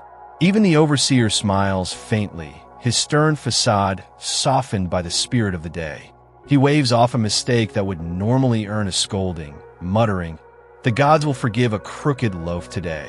Children outside squeal as a parade passes, drums and flutes echoing. You catch glimpses of dancers, bright costumes, and garlands of flowers. The bakery workers strain to listen, their faces lit with longing. Some will slip away later, after the loaves are done, to join the revelry. For now, they bake not just for wages, not just for gods, but for joy. You lean back, letting the warmth and music seep into you. The air is alive with sweetness and smoke, laughter and song. Bread isn't just survival here. It's celebration, an edible declaration that life, though hard, can still be beautiful. The festival loaves vanish into the crowd, carried on reed trays balanced high, leaving the bakery echoing with a quieter rhythm. But instead of winding down, the energy redirects. You notice a group of workers whispering, straightening their kilts, and suddenly the overseer gestures for silence. You realize you're about to witness something unusual, a visit to the royal bakery. You follow as a smaller group of bakers carefully selects the finest loaves. They pick ones without cracks, with perfect crusts, some brushed lightly with oil until they gleam. A tray of honey-scented bread is wrapped in linen cloth, almost like a treasure chest disguised as food. The bakers carry them reverently, shoulders squared, steps deliberate. You slip into the palace kitchens behind them, and instantly the air changes. Gone is the dusty haze of the common bakery. Here, the floors are swept, the air perfumed faintly with herbs, and the ovens themselves gleam with a polish that seems more decorative than practical. You catch yourself thinking that even the smoke smells expensive, somehow richer, less choking. Historians still argue whether the pharaoh himself ever stepped into kitchens like these, or if the work was entirely left to servants. Some claim pharaohs prided themselves on understanding the daily labor of bread. Others dismiss the idea as romanticized nonsense. Either way, standing here, you feel the weight of hierarchy even in the bread. The loaves here aren't just food, they're symbols of power. You watch a cook sprinkle cumin and coriander over a flatbread, pressing the seeds carefully so they bake into the crust. Another worker grates dried fish over dough, creating a savory filling reserved only for elite palates. And then, astonishingly, you smell cinnamon. Imported from distant lands, it perfumes the air with spice worth its weight in gold. Imagine kneading a paycheck's worth of spice into a single loaf. Here's a quirky tidbit. Some Egyptian records describe bread tinted with saffron-like colorings, meant to look more luxurious than ordinary loaves. Food as fashion, centuries before glossy magazines. You wonder if nobles compare their bread the way modern folks compare watches or cars. One baker whispers proudly that the pharaoh prefers soft loaves soaked in honey. Another rolls his eyes, muttering that even the gods can't afford that habit. The group chuckles softly, though their voices quickly fall quiet in case a palace steward overhears. The loaves are arranged on ornate trays, gilded edges gleaming. Servants sweep past, balancing other dishes, roasted ducks, fresh vegetables, jars of beer finer than anything workers ever taste. The bread, though humble in appearance, sits among them like an equal. You realize it's more than just starch. It's the foundation of the feast, the staff holding everything else upright. Historians still debate whether the pharaoh's bread was baked in separate royal kitchens or drawn from the same massive bakeries that fed everyone else. Some think royal loaves were more symbolic, offered at ceremonies rather than everyday meals. Watching the trays disappear into the palace halls, you suspect it was both ritual and indulgence, sacred and satisfying. One apprentice sneaks a lick of honey glaze before the tray is lifted away. His eyes roll back in bliss, and the others shove him playfully, whispering warnings. You grin, realizing even palace kitchens can't keep apprentices from tasting what they shouldn't. You glance around at the tools, finer molds, smoother corns, reed mats replaced with polished wooden boards. Everything here speaks of wealth, even in bread making. And yet, the motions are the same. Knead, fold, bake, repeat. Rich or poor, the process never changes. The difference is only in what gets sprinkled on top. The cat has followed you, of course, slipping silently into the palace. It prowls beneath the tables, sniffing at scraps, tail twitching at the sight of duck fat dripping. A servant shoos it away, but lingers, daring, as if it knows even royalty can't keep cats from kitchens. The ovens glow softly, less frantic than those in the workers' bakery, but just as hot. You realize the bread here may be more beautiful, more fragrant, but it is still bread. Its crust still crackle, its center still dense, its grains still carry sand from grinding stones. Even Pharaoh's teeth, you think with a wry smile, must have worn down on gritty crust. Kings may dine like gods, but they chew like everyone else. As the trays vanish deeper into the palace, the bakers relax, their duty complete. They exchange weary smiles, muttering jokes about feeding the sun himself, a nod to Pharaoh's divine association. You step back toward the doorway, catching one last whiff of cinnamon and honey before the air shifts back to smoke and dust. And as you leave the palace kitchens, you realize you've glimpsed both sides of Egyptian bread. The coarse, sandy loaves that fueled laborers, and the spiced, honey delicacies that adorned royal tables. Two extremes, yet bound by the same ovens, the same wheat, the same relentless grind. The palace doors close behind you, the scent of honey and cinnamon fading into memory. Back in the bakery, the mood shifts once more, this time towards solemnity. Workers are no longer laughing or gossiping. Instead, they knead in silence, eyes lowered, movements deliberate. You realize you've walked into a different ritual, bread for the dead. Funerary bread isn't made for hungry mouths or temple feasts.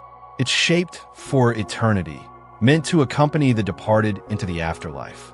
You watch as bakers press dough into miniature molds, tiny cones, little discs, and animal shapes small enough to fit in the palm of your hand. They look almost like toys, but their purpose is serious. Each one is destined for a tomb, tucked beside jewelry, amulets, and jars of beer. Historians still argue whether these funerary loaves were intended to be eaten by spirits, or if they were symbolic placeholders for abundance. Some tombs contain real, edible bread that has survived thousands of years, petrified into stone-like lumps. Others contain clay models shaped like loaves, stand-ins for food that would never spoil. Either way, the message was clear. No soul should journey into eternity on an empty stomach. One worker hums softly as she shapes a row of tiny cone loaves. Her hands are steady, her face calm. You sense she has done this many times, and perhaps each batch reminds her of loved ones already gone. An apprentice beside her fumbles, squashing his miniature loaf into a lumpy blob. She gently reshapes it, patting his hand with patience. Even in funerary work, teaching continues. Here's a quirky tidbit. Some tomb bread was mixed with unusual ingredients like carob or lotus seeds, perhaps to add fragrance more than flavor. Archaeologists opening tombs have reported faint whiffs of sweetness still clinging to these ancient offerings, a perfume of eternity lingering in dry air. Imagine stepping into a chamber sealed for millennia and being greeted by the ghost of a bakery. The loaf shape here is smaller, yes, but not easier. The patterns must be precise, the surfaces smooth. Each mistake risks offending not just the family paying for the bread, but the gods who judge the dead. You notice the overseer watching closely, his usual bark softened into quiet reminders. The atmosphere is reverent, more temple than bakery. When the first tray of miniatures emerges from the oven, the workers gather around. They aren't golden or glistening with honey. They're plain, simple, unassuming. Yet their weight feels different, heavier somehow, though smaller. One by one, the bakers place them gently into baskets lined with linen. The apprentices stop joking, the women stop humming. Even the cat sits silently in the corner, as though sensing the shift. Historians still debate whether funerary loaves were baked by the same workers who made everyday bread or whether special groups were assigned. Standing here, you see no division, just bakers adapting, their skills bending toward eternity when called upon. It's the same ovens, the same flour, but the purpose makes all the difference. A family arrives, dressed in clean linen, their faces solemn. They watch as the loaves are packed, murmuring thanks to the bakers. One child stares at the tiny animal-shaped bread. Reaching out before her mother gently pulls her hand back. You realize these loaves will accompany someone she loves into the dark. It's heartbreaking and beautiful at once. Here's another quirky tidbit. Some tombs contain loaves shaped like cattle, perhaps meant to provide eternal herds for the dead. Bread not just as food, but as livestock conjured in dough. You imagine a ghostly farmer in the afterlife tending his bred cows, and the thought makes you smile, even as the solemnity presses on you. The procession leaves, carrying baskets of eternal bread. The bakery exhales, the workers returning slowly to chatter and sighs. Yet the air feels different now, heavier with the reminder that bread doesn't just sustain life, it sustains death too. You lean against the wall, eyes half closing, and feel the weight of the moment. The ovens crackle, loaves rise, and somewhere beyond these walls, a tomb waits quietly for its bread. In this endless cycle of kneading and baking, the boundary between life and death blurs. Bread feeds both, equally and endlessly. The funerary loaves are gone, carried into the silence of tombs, and the bakery breathes again with louder voices. But soon, the rhythm changes once more, and you notice the overseer gesturing toward baskets piled higher than usual. These loaves aren't for temples or homes. They're for soldiers. You follow the workers as they prepare hard. Compact breads stacked neatly like bricks. These aren't the golden, fragrant cones or the honey-drizzled festival loaves. They're tough, dense, baked until nearly stone-hard. A baker bangs one against the table, and it thuds like a drum. He grins and mutters, "Perfect! Marching bread." You realize these loaves are meant to last not hours, but weeks. Historians still argue about the exact rations of Egyptian soldiers. Some texts suggest soldiers were given daily bread, beer, and onions. Others hint at more varied diets during campaigns. But all agree on one thing. Without bread, the army would grind to a halt. These loaves are portable wages, edible armor against hunger. A group of men haul reed baskets filled with rations, stacking them like cargo. The loaves are wrapped in linen strips, tied tightly to keep sand and insects out. You can almost hear the creak of pack animals waiting outside, ready to haul these supplies south toward Nubia or west toward desert borders. Bread doesn't just stay in villages. It marches with armies, carrying Egypt's strength in every hardened crust. Here's a quirky tidbit. Some depictions show soldiers dunking their rock-hard bread into beer to soften it before eating. Imagine gnawing on a brick until you realized you could dip it into your pint for relief. It's the ancient version of just add sauce. You smirk, wondering how many soldiers pretended to love their soggy beer bread combo. One apprentice tests a loaf by biting into it and immediately yelps, clutching his jaw. The others roar with laughter, teasing that he'll have no teeth left for the girls back home. The overseer sighs, muttering that the army won't mind. They only need strong backs, not smiles. The boy blushes and rubs his aching jaw, the joke already circling among the group. Historians still debate whether these military rations were baked in Central State bakeries or gathered from local villages. Evidence points to both. Massive state-run facilities churning out thousands of loaves, supplemented by contributions from households along the army's path. Either way, the responsibility weighed heavily on bakers. Their loaves fueled battles as surely as swords and shields. A cat prowls around the baskets, sniffing at the linen-wrapped loaves. It bats at one, then loses interest when it realizes there's no softness or aroma here, just dry hardness. You laugh softly, thinking even a cat has standards. The workers, though weary, handle the baskets with care. They know these loaves carry more than calories. They carry survival, victory, even empire. A soldier far from home will unwrap one of these and think of villages, of Nile breezes, of the same ovens glowing hundreds of miles away. Bread becomes not just rations, but memory. You picture the soldiers on the march, loaves strapped to their packs, gnawing by campfires, dunking in jars of beer, grumbling about the same grit and toughness. And yet, without it, they'd collapse long before reaching any battlefield. Bread doesn't just feed the army. It is the army, baked in advance, hardened for war.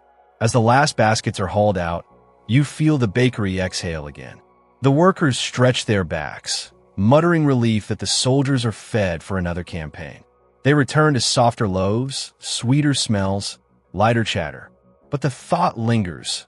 While swords may decide battles, it's bread that carries the weight of empire. And as the ovens crackle, you find yourself lulled by the idea that every hardened crust is both a shield and a story, marching across deserts to keep Egypt's army strong. The baskets for soldiers have left, and the bakery settles into its steady rhythm again. But as you lean against the wall, catching your breath in the haze of flour, your eyes wander to something unexpected. On the forearm of a young baker, beneath the streaks of flour and sweat, you notice dark ink marks, lines and symbols etched into the skin. Not dirt, tattoos. You step closer, curiosity tugging you forward. The boy notices your stare and grins, rolling up his sleeve to reveal more.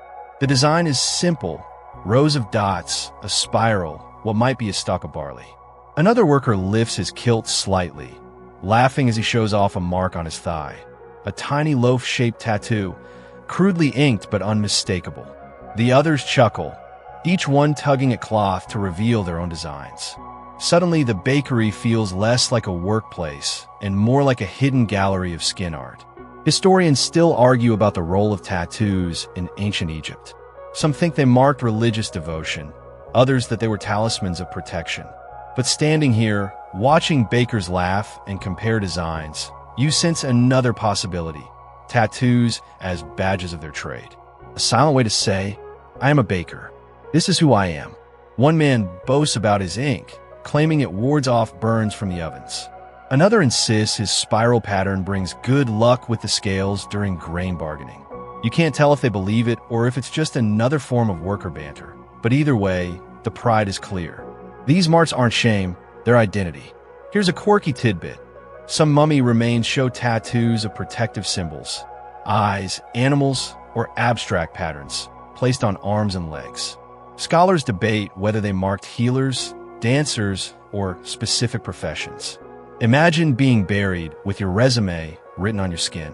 For bakers, perhaps a loaf or a stalk of wheat served the same role, an eternal declaration of trade.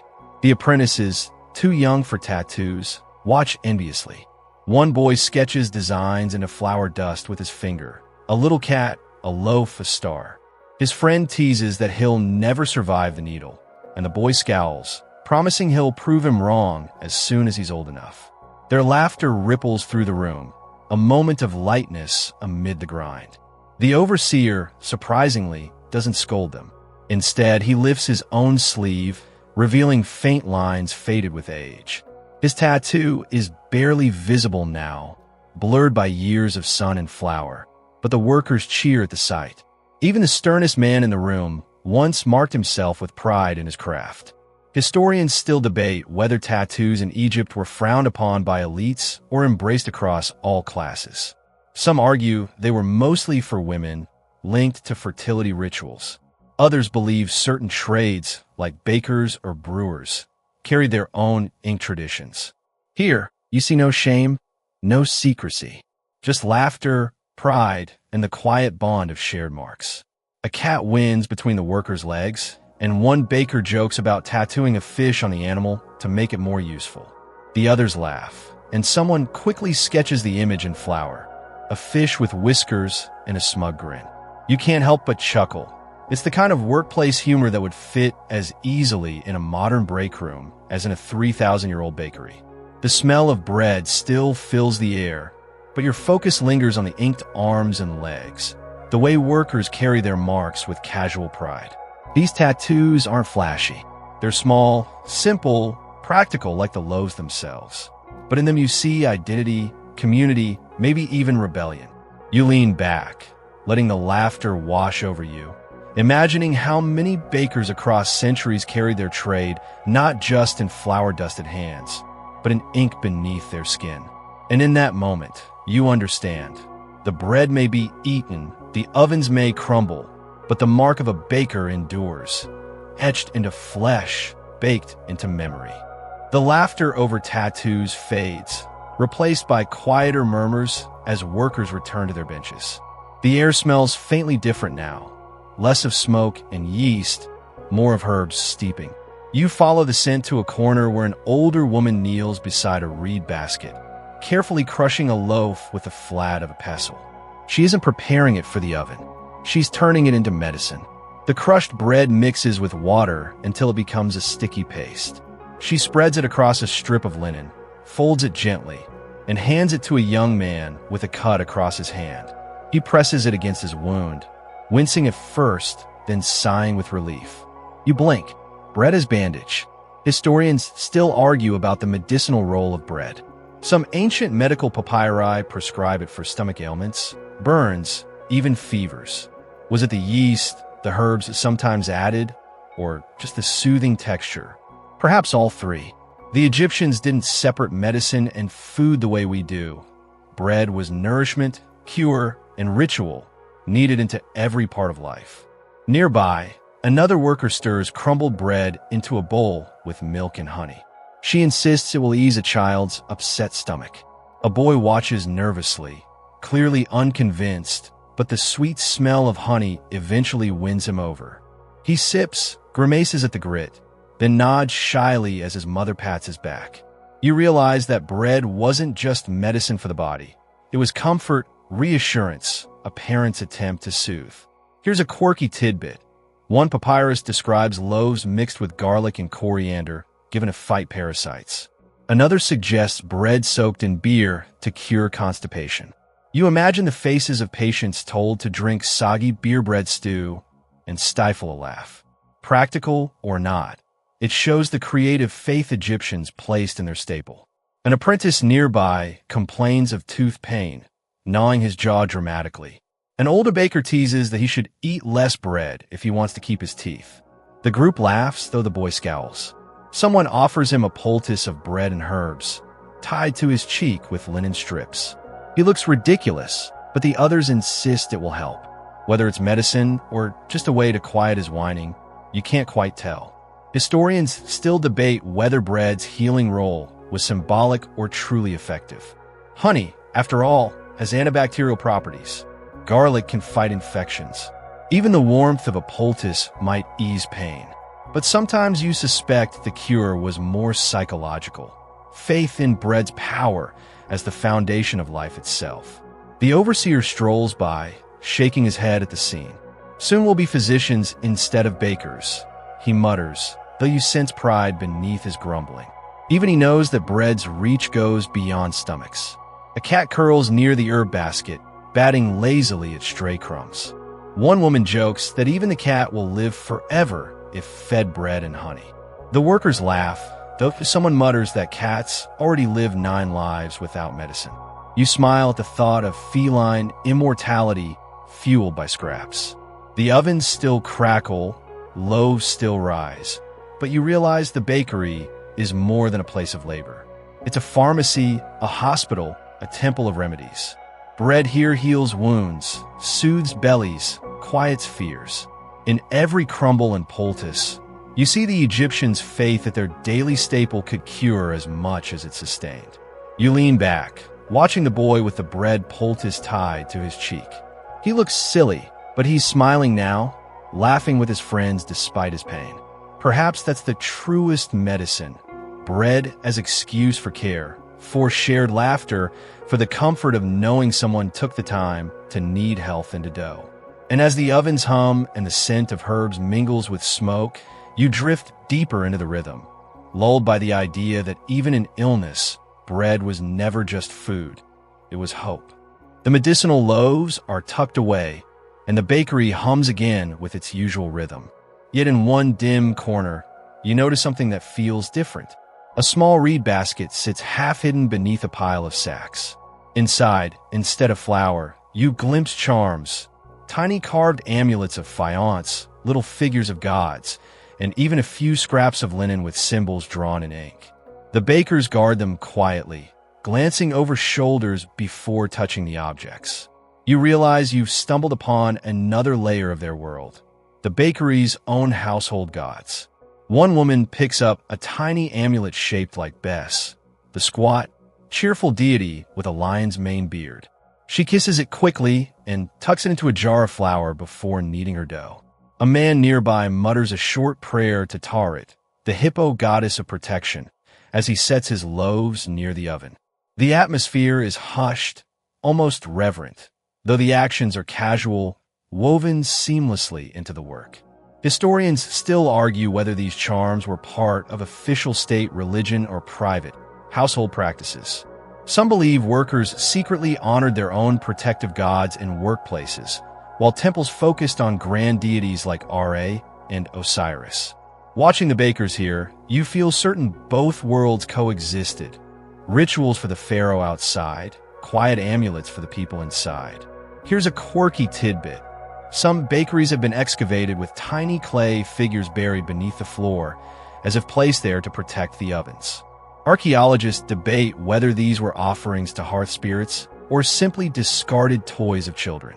You like to think of them as bakery guardians, silent watchers, ensuring loaves rose properly. One apprentice whispers about a loaf that collapsed yesterday. He swears it was because the protective amulet wasn't placed in the flour jar. The others tease him, saying it was his clumsy kneading, but he insists. To prove it, he carefully places a carved scarab on top of today's dough. The others laugh, but don't remove it. You realize superstition runs deep, even under layers of mockery.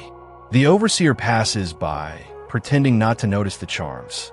His expression is neutral, but his fingers brush the scarab briefly as he inspects the dough. You catch the faintest smile tugging at his lips before he moves on. Rules may forbid mixing superstition with labor, but even overseers know the comfort of small gods. Historians still debate whether bakers feared their craft could be cursed if charms weren't used. Bread so tied to survival must have carried enormous pressure. Failures weren't just accidents, they could be omens. The protective rituals, however small, may have been less about pleasing deities and more about soothing anxious hands. The cat, of course, prowls over to the basket of charms, sniffing at the amulets. One baker laughs nervously, shooing it away, muttering that even cats shouldn't play with gods. The animal ignores him, curling beside the basket as if claiming divine protection for itself. You smirk. Maybe cats were always the most spiritual creatures here, worshipped and worshipping themselves at once. One woman hums a short tune as she kneads, each fold of dough matched with a whispered word. Another worker flicks flour deliberately across the threshold, as though sealing the doorway against bad luck. None of it slows the labor, yet you sense how deeply it comforts them. Bread may be their work, but unseen hands are always invited into the process. The ovens roar, loaves crackle, and the charms stay hidden in their basket, quietly guarding. You realize that behind every cone loaf, every flat round, every sweetened pastry, there's not only muscle and sweat, but whispered prayers, tiny gods folded into flour, and faith that no loaf is ever made alone. As you lean back, eyelids heavy, you feel the strange peace of those silent guardians. Bread may feed the body, but charms feed the spirit. And in this bakery, both are needed together until you can't separate one from the other. The charms rest quietly in their basket, and the ovens breathe steadily behind you. But now the air feels fresher. Outside voices filter in, louder, brighter, layered with the shuffle of sandals and the bray of donkeys. Market day. You step through the doorway, and suddenly the world expands. The street beyond is alive with chaos. Bakers' stalls line the dusty road, reed mats spread with pyramids of loaves, each one different. Plain discs stacked in tall towers, conical temple shapes glistening with glaze, honeyed buns studded with figs, and savory rounds sprinkled with herbs. The smell is overwhelming, a storm of sweetness, smoke, and sesame swirling in the hot air. You wander between stalls as bakers call out prices, their voices hoarse but energetic. "Fresh cones. Still warm," shouts one. Another waves a loaf in the air, declaring his bread softer than his neighbor's. Two women bicker loudly, each insisting her sesame loaves are superior. A child tugs at your arm, thrusting a small round bread under your nose. His smile is persuasive as any salesman's. Historians still argue how prices were set in ancient markets. Some suggest they were standardized by the state. Others believe bakers haggled freely, adjusting to the whims of grain supply. Judging by the noise here, haggling rules the day. One farmer insists the bread is overpriced, while the baker points at the pharaoh's latest decree nailed to a post, claiming grain taxes justify every extra crumb. The argument draws a crowd, half for entertainment, half to sneak a bargain while the two men shout. Here's a quirky tidbit. Tokens shaped like bread have been found at market sites, perhaps used as prepaid vouchers. Imagine wandering through this crowd, holding a tiny clay loaf, exchanging it for the real thing. An ancient gift card, redeemable for carbs only. Children dart between stalls, snatching scraps when bakers aren't looking. A girl tears into a crust, grinning with triumph before her mother scolds her. A group of boys laugh as they pretend to juggle flatbreads, only to drop one into the dust. A nearby dog seizes the chance, bolting away with its prize as the children shriek with laughter.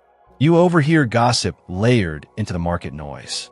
One woman whispers about a nobleman's banquet overflowing with honey bread. Another mutters that temple priests skim the best loaves for themselves. A man gripes that the overseer took 2 extra buns as inspection payment. The stories weave through the marketplace like threads, carried as easily as baskets of grain. Historians still debate whether markets were hubs for everyone or primarily for the wealthy. Some evidence suggests ordinary Egyptians baked at home, while professional stalls catered to nobles and travelers. But here, you see all classes brushing shoulders.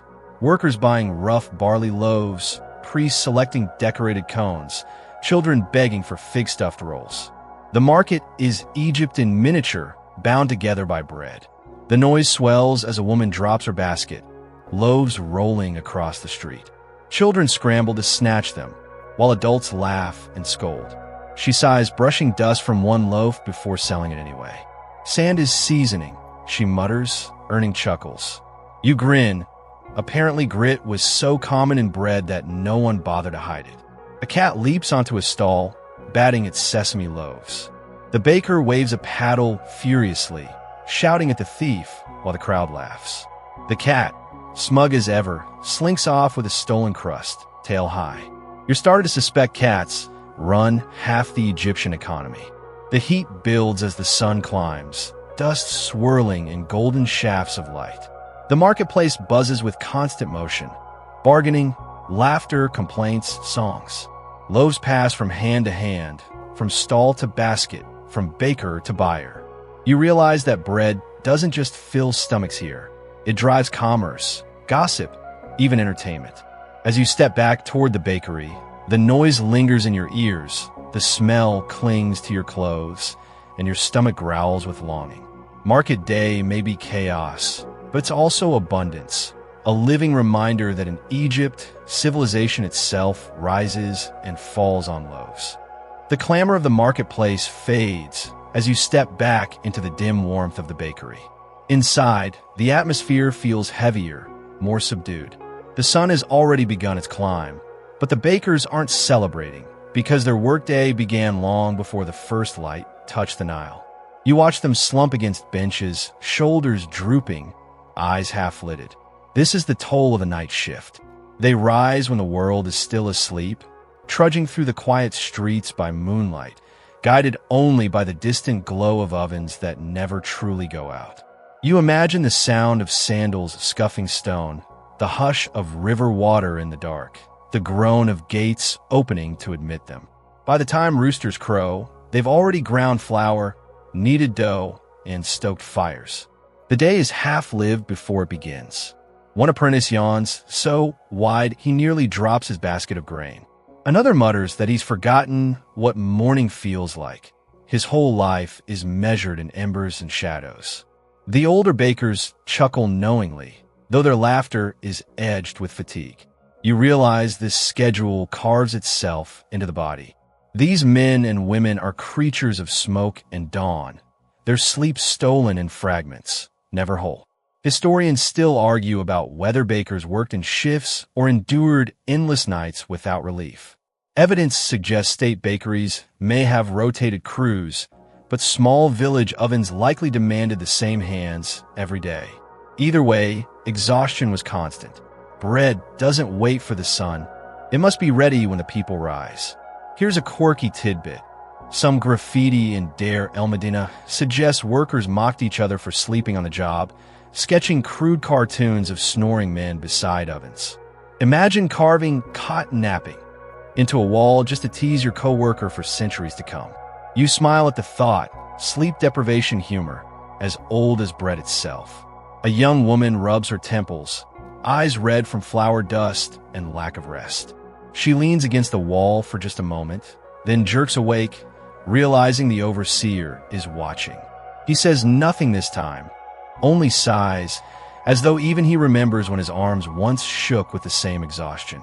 Authority doesn't erase fatigue, it only hides it better. The ovens roar louder now, heat pressing into every corner. The workers' faces gleam with sweat, their movements slower but stubbornly steady. One man hums softly to keep himself awake, tapping his foot against the floor in rhythm. Another mutters a running tally of loaves, his numbers slurring as though he's counting sheep instead of bread. You realize the bakery is both cradle and cage. The fire warms, the rhythm lulls, the scent soothes. But for those trapped in the cycle, it's exhausting, hypnotic, inescapable. The apprentices joke that they dream of pounding grain only to wake up and do it again. Their laughter is thin, but it keeps them upright. A cat wanders in, curling itself atop a sack of grain. Within minutes, it's asleep, purring softly, oblivious to the grind. The workers glare enviously at the animal's bliss, one muttering that he wishes he could be reborn as a cat in the afterlife.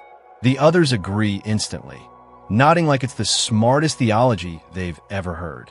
You chuckle, thinking that if reincarnation existed in Egypt, cats would already be overbooked. Historians still debate whether bakers had time for festivals and family life, or whether their schedules consumed them entirely. Judging by the weary eyes around you, the answer might be both. Work-devoured nights, but somehow laughter, gossip, and stolen naps kept them human. The smell of bread, normally comforting, feels almost oppressive in this moment. Each whiff is a reminder of hours stolen from sleep, of aching backs and sandpaper throats. It's still they need, still they shape, still they bake. Civilization depends on their exhaustion, and they carry it like invisible chains. You lean against the cool wall, eyelids heavy, lulled by the constant hum of fatigue. For just a moment, you imagine yourself one of them, waking in darkness, stumbling to ovens, shaping loaves until the sun is high, then collapsing into restless sleep before it all begins again. And strangely, though it feels crushing, the rhythm is soothing too, like the steady heartbeat of a world that never stops kneading. The bakery feels sluggish after the long night, but the rhythm never stops. As you drift further inside, you're drawn to a row of tables stacked with tools, silent companions in the endless cycle of bread. They're ordinary objects at first glance, worn smooth by thousands of hands. But the longer you study them, the more alive they seem, each carrying its own story of labor and invention. A woman leans over a heavy basalt quern, pushing the handstone back and forth. The rasping sound is constant, like sandpaper on wood. Tiny grains of emmer spill over the sides, gathering in a neat pile at her feet. She pauses to shake flour dust from her hair, then resumes without missing a beat. The stone is cracked at the edges, but still it works, grinding grain as faithfully as it did decades ago. Historians still argue whether these grinding tools were made locally or imported from quarries far upriver. Some believe families passed them down for generations, heirlooms of flour and grit. Watching her, You wonder how many meals this one quern has provided, how many teeth have been worn flat by the sand it sheds into flour. Beside her, apprentices sift ground grain through woven reed sieves.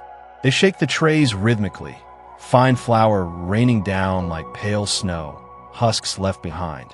One boy sneezes into the dust cloud, muttering that he'll never breathe clean air again. His friend laughs and taps him with the sieve, sprinkling flour into his hair until he looks like an old man. The overseer scolds them, but even he hides a smile. On another bench lie clay molds, shaped like ducks, turtles, and hands. You pick one up carefully, its surface smooth and cool. A girl presses dough into it, pulling it free with a satisfied grin when the shape holds.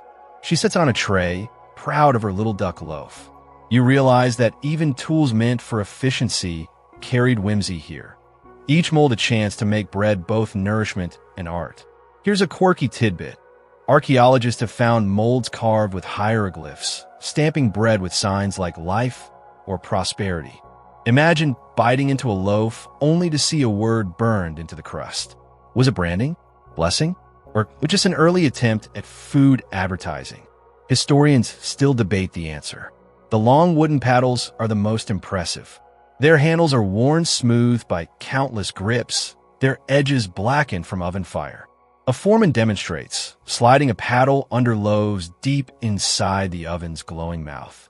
His movements are precise, practiced. One wrong push and the loaf collapses or burns. He taps the paddle on the ground after pulling it free, scattering crumbs for the waiting cat, which pounces eagerly. Mortars and pestles rest nearby, scarred by years of pounding. One worker shows you his favorite pestle, the handle wrapped in old linen to ease the grip. He strokes it affectionately, calling it his true wife, earning laughter from the others. The younger bakers tease him, asking if he kisses it goodnight.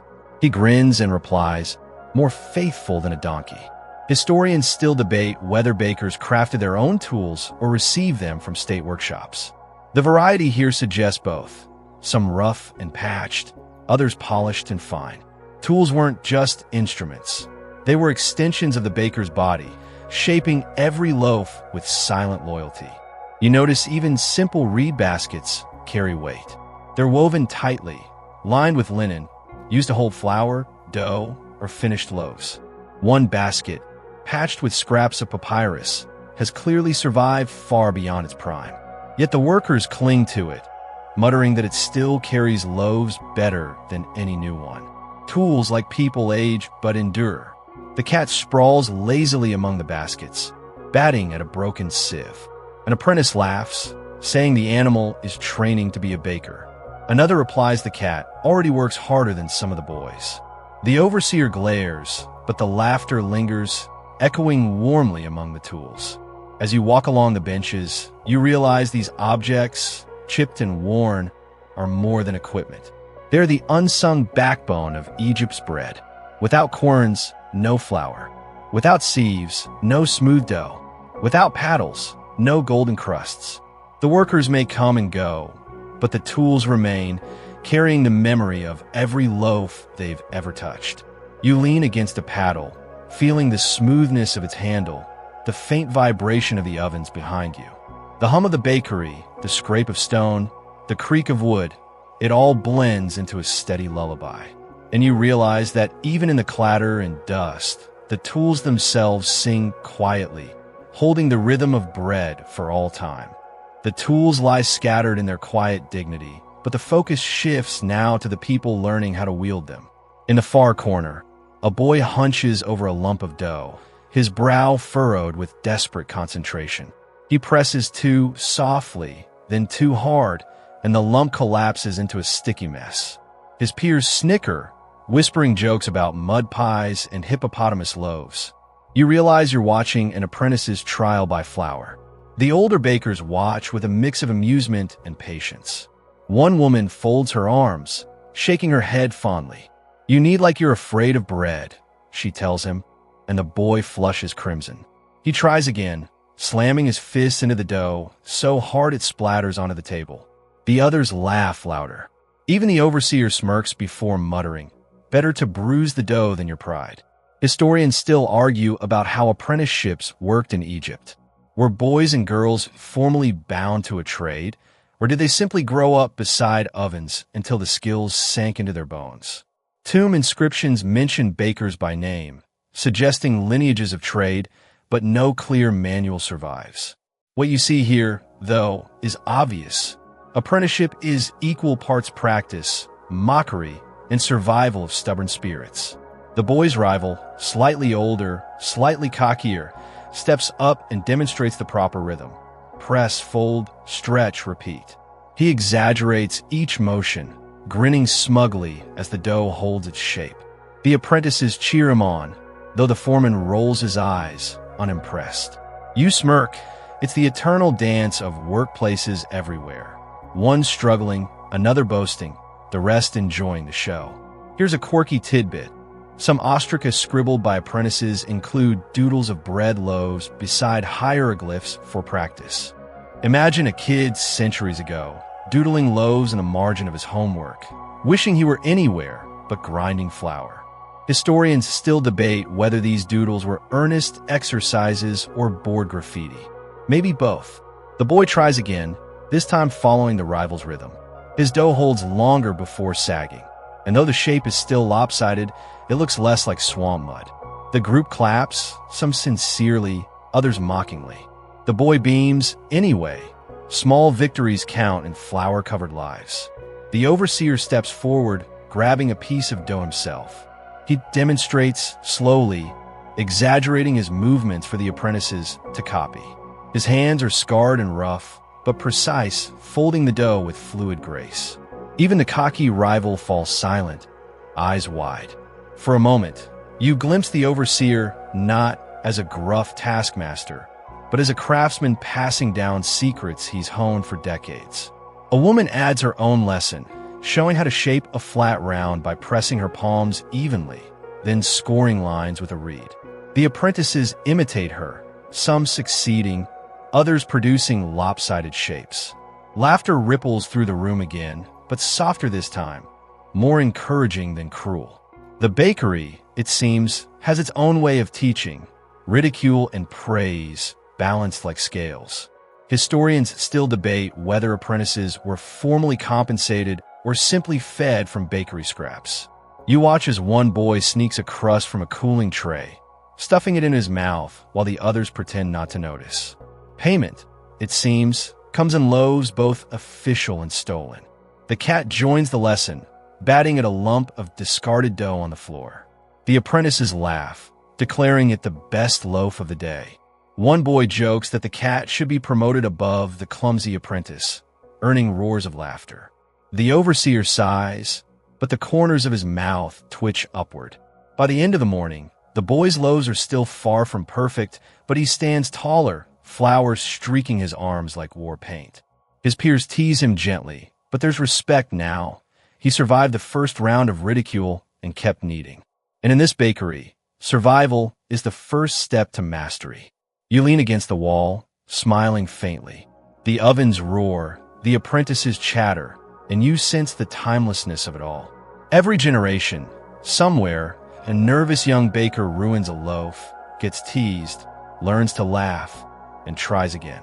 Bread doesn't forgive mistakes easily, but it rewards persistence. And persistence, you realize, is its own inheritance, kneaded into every loaf. The apprentices are still chuckling when another tray is brought out, this one full of loaves that look unusual. Their shapes are familiar, but the smell is different, pungent, earthy, even bitter at the edges. You step closer and realize you've stumbled into a realm of bread experiments, where bakers try their hand at flavors beyond the ordinary. One woman kneads dough sprinkled with lotus seeds, their pale shells cracking as she folds them in. The seeds add a nutty aroma, softer than wheat, almost floral. She grins as she works, claiming the gods favor lotus bread at festivals. Another baker nearby shakes his head, muttering that lotus seeds make loaves taste like pond water. The argument earns laughter, though no one dares refuse a slice when it emerges golden from the oven. Historians still argue whether these experimental breads were rare indulgences or common regional variations. Lotus, onions, leeks, even herbs like dill and coriander turn up in records. Were they gourmet curiosities for elites, or simply clever ways to stretch limited wheat?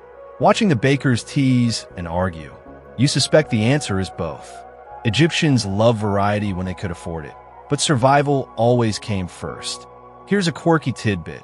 One papyrus mentions bread flavored with sweet rush, a reed-like plant that added aroma but also made the bread slightly bitter. Imagine biting into a loaf expecting sweetness, only to wrinkle your nose at something that tastes like swamp perfume. You smirk, realizing even the ancients endured food fads that didn't quite catch on. A man pulls a tray from the oven, its loaves steaming, and offers pieces around. The first tastes faintly of onions, sharp, savory, almost aggressive. The apprentices chew cautiously, their faces twisting. One declares it delicious, another swears it would scare demons away. The group bursts into laughter, joking that maybe onion bread is more useful as protection than food. Another loaf emerges, this one darker, flecked with herbs. The smell is strong, sharp dill, maybe coriander. A woman bites in, chews thoughtfully, and declares it bread for nobles with noses too sensitive for plain grain. The workers chuckle, though they all reach for pieces anyway. You realize curiosity is as strong as hunger here. Historians still debate whether some of these odd recipes were medicinal rather than culinary. Lotus bread, onion loaves, herb-studded rounds. Were they flavored for taste or prescribed for ailments? The line between food and cure was thin, and perhaps that was the point. Bread could be both. The apprentices, emboldened, start their own experiments. One mixes leftover fig paste in a coarse barley dough. Another sprinkles sesame with a too-heavy hand until the loaf looks more seed than bread. The overseer groans, muttering that wasted flour is worse than wasted time, but he doesn't stop them. Maybe he remembers his own experiments once upon a time. Here's another quirky tidbit. Excavations of Amarna revealed burned scraps of strange bread loaves, flavored with ingredients not usually seen together: garlic and dates, coriander and honey. Were they failed experiments or daring new recipes? Archaeologists still debate. You grin, imagining bakers as early chefs, pushing boundaries, sometimes succeeding, sometimes creating edible disasters. One apprentice pulls his loaf from the oven proudly, only for it to collapse into a soggy lump. The others howl with laughter, declaring it hippopotamus stew in bread form. The boy scowls, but even he laughs when the cat eagerly pounces on the failed loaf, pawing at it like a toy. At least someone's happy with the invention. You chew a small piece of lotus bread offered your way. The flavor is subtle, earthy with a hint of sweetness. It lingers oddly on your tongue, not unpleasant but strange. You realize you're tasting experimentation preserved across centuries, the ambition of bakers who wanted more than plain grain. The ovens crackle, smoke rises, and the bakery fills with smells both familiar and odd. Sweet figs, sharp onions, bitter herbs. Some loaves succeed, others fail, but each carries curiosity baked into its crust. And as you lean back, lulled by the chatter and laughter, you realize bread here isn't only about survival. Sometimes it's about imagination, about wondering what else can be coaxed from the same grain, the same fire, the same weary hands. The aroma of herbs and lotus fades into the smoky air, replaced by sharper voices near the doorway. You glance over and catch sight of a commotion. A man clutching a loaf beneath his tunic, darting past baskets stacked high. For a heartbeat, the room stills, then chaos erupts. "Thief!" someone shouts, and two guards stationed outside lunge forward. The man stumbles, dropping the loaf, which rolls unceremoniously into the dust. He scrambles after it, but one guard yanks him up by the arm. The bakery fills with mutters, laughter, and a ripple of nervous energy. Bread isn't just food here. It's wages, offerings, survival. To steal it is no small crime. The workers crowd closer, some shaking their heads, others whispering sympathy. You overhear a woman murmur that maybe the thief's family was starving. Another mutters that excuses don't matter. The gods frown on stolen loaves, especially if they were destined for temples. Historians still argue whether punishments for bread theft were harsh or lenient. Some records suggest beatings or forced labor, while others hint at fines paid and more bread. One apprentice jokes that the thief should have aimed for the honeyed loaves if he was going to risk his hide. The others snicker, though the overseer silences them quickly with a glare. The tension is real, too real to joke about for long. Here's a quirky tidbit. In some records, bakers themselves were accused of skimming loaves from temple offerings. Inspectors scrawled warnings on ostraca about missing bread. Imagine being caught sneaking divine carbs and trying to explain yourself to a furious priest. You can't help but smirk at the thought of heavenly audits. The guards drag the thief outside, their sandals scuffing against the stone. The loaf remains behind, crumpled in the dust. No one dares touch it first. Finally, a cat saunters over, sniffs it, and begins tearing it apart with sharp teeth. The workers chuckle darkly. The gods have judged, one mutters, nodding at the feline executioner. Historians still debate how common theft was in Egyptian bakeries. Was this an act of desperation during bad harvests, or simply the eternal temptation of warm bread? Watching the scene, you suspect it was both. Hunger is persuasive, and bread, sitting golden and fragrant on open trays, is almost impossible to resist. The overseer exhales heavily, signaling the workers back to their benches. Chatter resumes, those softer, tinged with unease. A boy mutters that he'd rather starve than steal, and another replies that he'd rather steal than starve. Their laughter is nervous, half serious, half defiant. The apprentices poke at the crumbled loaf left in the dust, daring each other to take a bite. One finally does, chewing exaggeratedly before declaring it tastes of fear and guard sandals. The bakery erupts in laughter, the tension easing a little. Humor, once again, softens the sharpness of life. The cat finishes its feast, licking its paws with smug satisfaction. The workers joke that the animal has taken on the role of divine judge, punishing thieves and rewarding itself. You grin, realizing the cat may indeed be the only one here who always eats well, free of rules and punishments. The ovens roar again, loaves emerge golden and warm, and the rhythm resumes. Yet the image lingers, a man desperate enough to steal a single loaf, dragged into the sunlight, punished for hunger. Bread is life here, but it is also law, and breaking that law leaves marks deeper than hunger itself.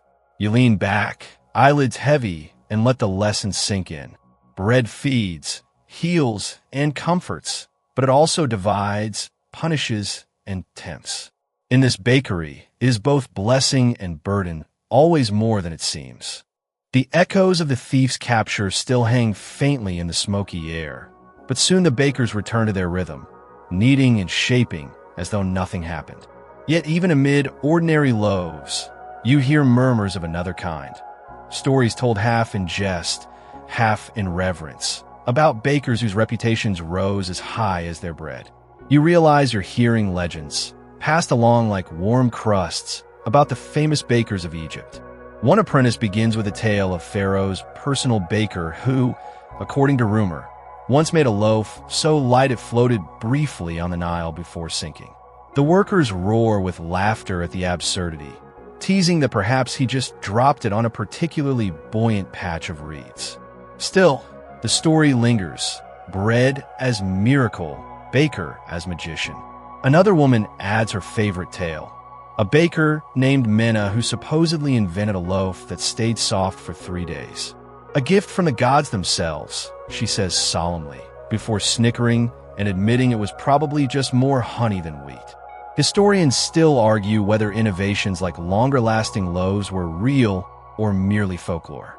Archaeological finds suggest some bread was indeed preserved better with additives like dates or oils, but the line between invention and exaggeration blurs easily. Here's a quirky tidbit. Some tomb inscriptions praise bakers by name, honoring them alongside artisans and scribes. Imagine being immortalized for the way your bread rose. It sounds dull until you realize those loaves fed armies, temples, and pharaohs themselves. In a way, bakers carved history with flour as surely as masons carved it with stone.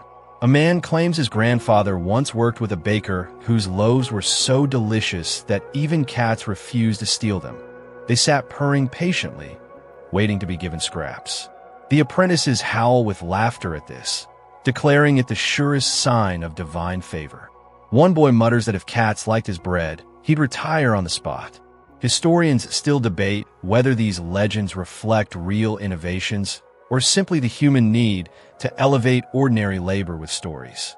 After all, in a world where every loaf looked much the same, what better way to inspire pride than to imagine bakers whose bread was touched by gods? One apprentice, puffing out his chest, declares he'll be the next legendary baker. He lifts a lump of dough dramatically, as though holding a newborn child, and swears it will rise higher than any before. The others snicker when it collapses into a puddle, dubbing him Pharaoh of Flatbread. The nickname sticks instantly, repeated in teasing voices until even the overseer chuckles. A cat slinks through, as always, and the workers joke that perhaps it is the reincarnation of one of those legendary bakers, eternally haunting the ovens it once commanded. You grin at the thought.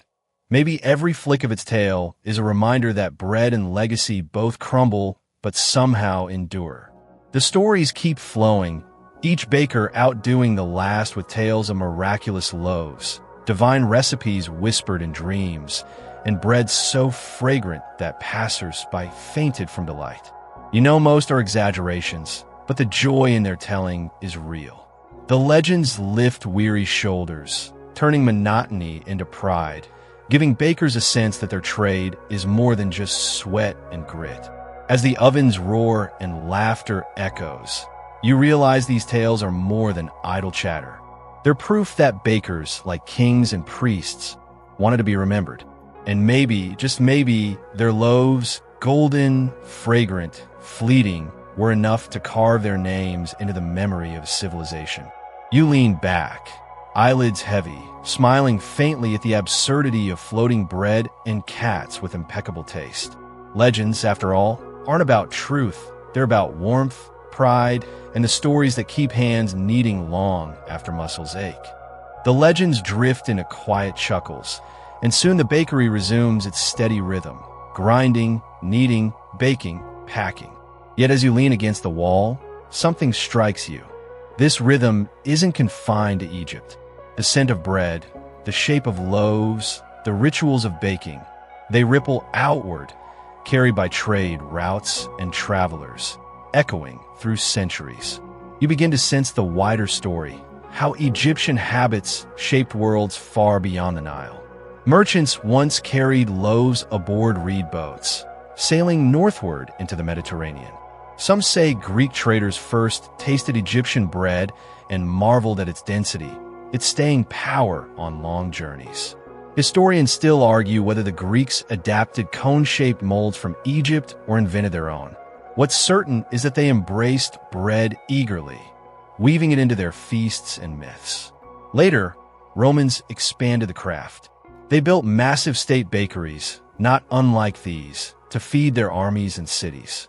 Some Roman loaves were stamped with bakers' seals, a practice that may have echoed the Egyptian habit of shaping or marking bread. Imagine a Roman soldier biting into a crust and tasting a faint ghost of Nile traditions baked centuries earlier. Here's a quirky tidbit. Excavations in Pompeii uncovered carbonized loaves still divided into 8 segments, not unlike the portion discs baked here. The continuity is uncanny. Bread as a time traveler, its shapes carrying whispers across empires. Even beyond the Mediterranean, echoes linger. Barley breads in Mesopotamia, flat rounds in Persia, millet loaves in Nubia, all carried subtle traces of Egyptian influence through trade, conquest, or imitation. The idea of bread as wages, offerings, and medicine traveled alongside it, embedding itself in cultures far removed from the Nile's banks. One apprentice jokes that his loaves will one day be eaten in lands where the sun sets into an endless sea. The others laugh, teasing him for dreaming too big. Yet you smile, knowing his joke isn't far from the truth. Bread has always crossed borders more easily than armies. Historians still debate how much credit Egypt deserves for shaping later baking traditions. Was Egypt the true cradle of bread culture, or merely one of many? The evidence is scattered. Crumbs of loaves, fragments of molds, scribbles on ostraca. But standing here, inhaling the flour-scented air, you sense the weight of its legacy. The overseer inspects a tray, nodding approvingly. "These will last," he says simply, unaware that his words echo across centuries. Because loaves like these, dense and durable, didn't just last for days. They lasted for millennia, carried forward in the memory of civilizations. The cat prowls between baskets, indifferent to history.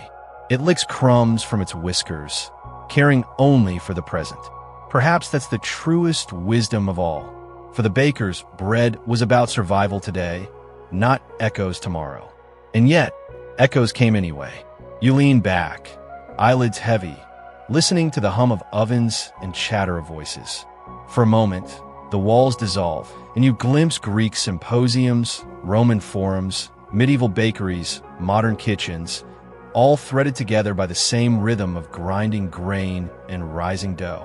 And you realize Egyptian bread wasn't just food or wages or ritual. It was a seed carried on the winds of time, sprouting in every place it touched. Each crust you've tasted in this journey holds not just Egypt, but all the worlds that followed, kneaded in a history like flour into dough. The echoes of Greece and Rome fade, and once again you find yourself in the humble bakery on the Nile's edge. The ovens still glow, though their fires are dwindling.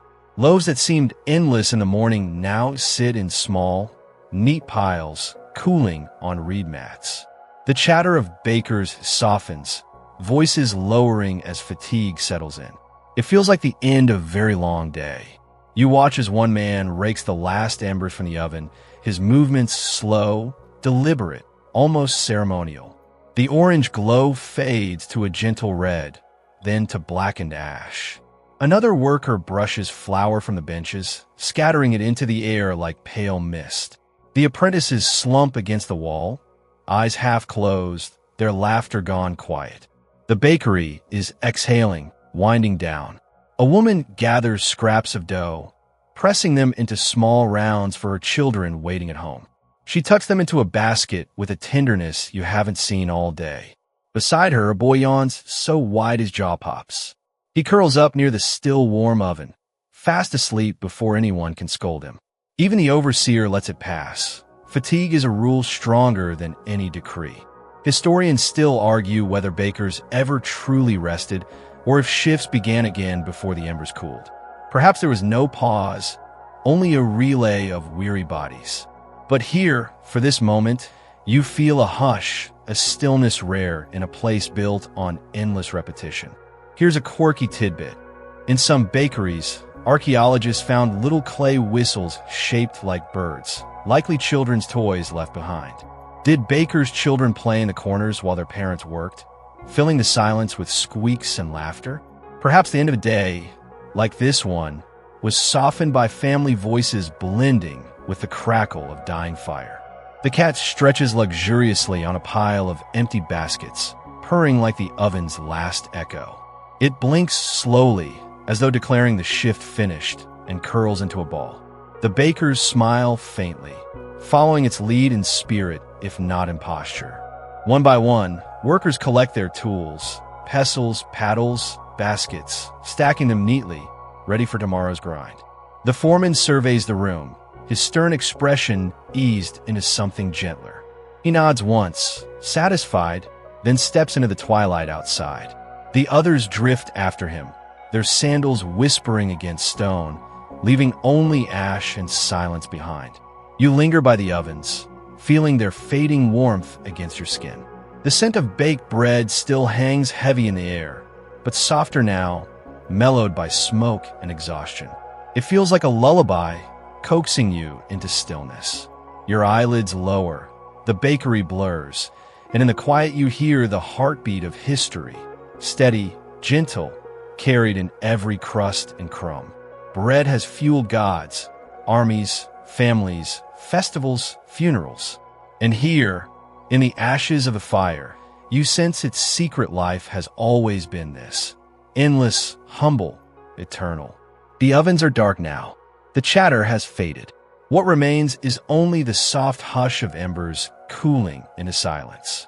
You stand still, breathing in the last traces of flour dust, and notice how even the air feels slower, heavier, as though it too is ready to sleep. The bakers are gone, their sandals echoing faintly down empty streets, leaving behind baskets stacked neatly, tools resting in quiet rows, and the faint purr of a cat that refuses to leave. The little animal stretches once more, then curls tighter into its nest of reeds, a soft reminder that life, no matter how busy, always returns to rest. Outside, the Nile flows gently, carrying with it the day's heat, the smoke of fires, the laughter and sighs of workers. The water glimmers faintly in the moonlight, steady as breath, eternal as time. The river will rise and fall, the fields will flourish and fade, but the rhythm of bread and bakers will continue, generation after generation, as steady as the flow of that water. Your eyes grow heavy as you picture the day winding into darkness. Imagine the ovens now cold, the tools sleeping, the flour settling into silence.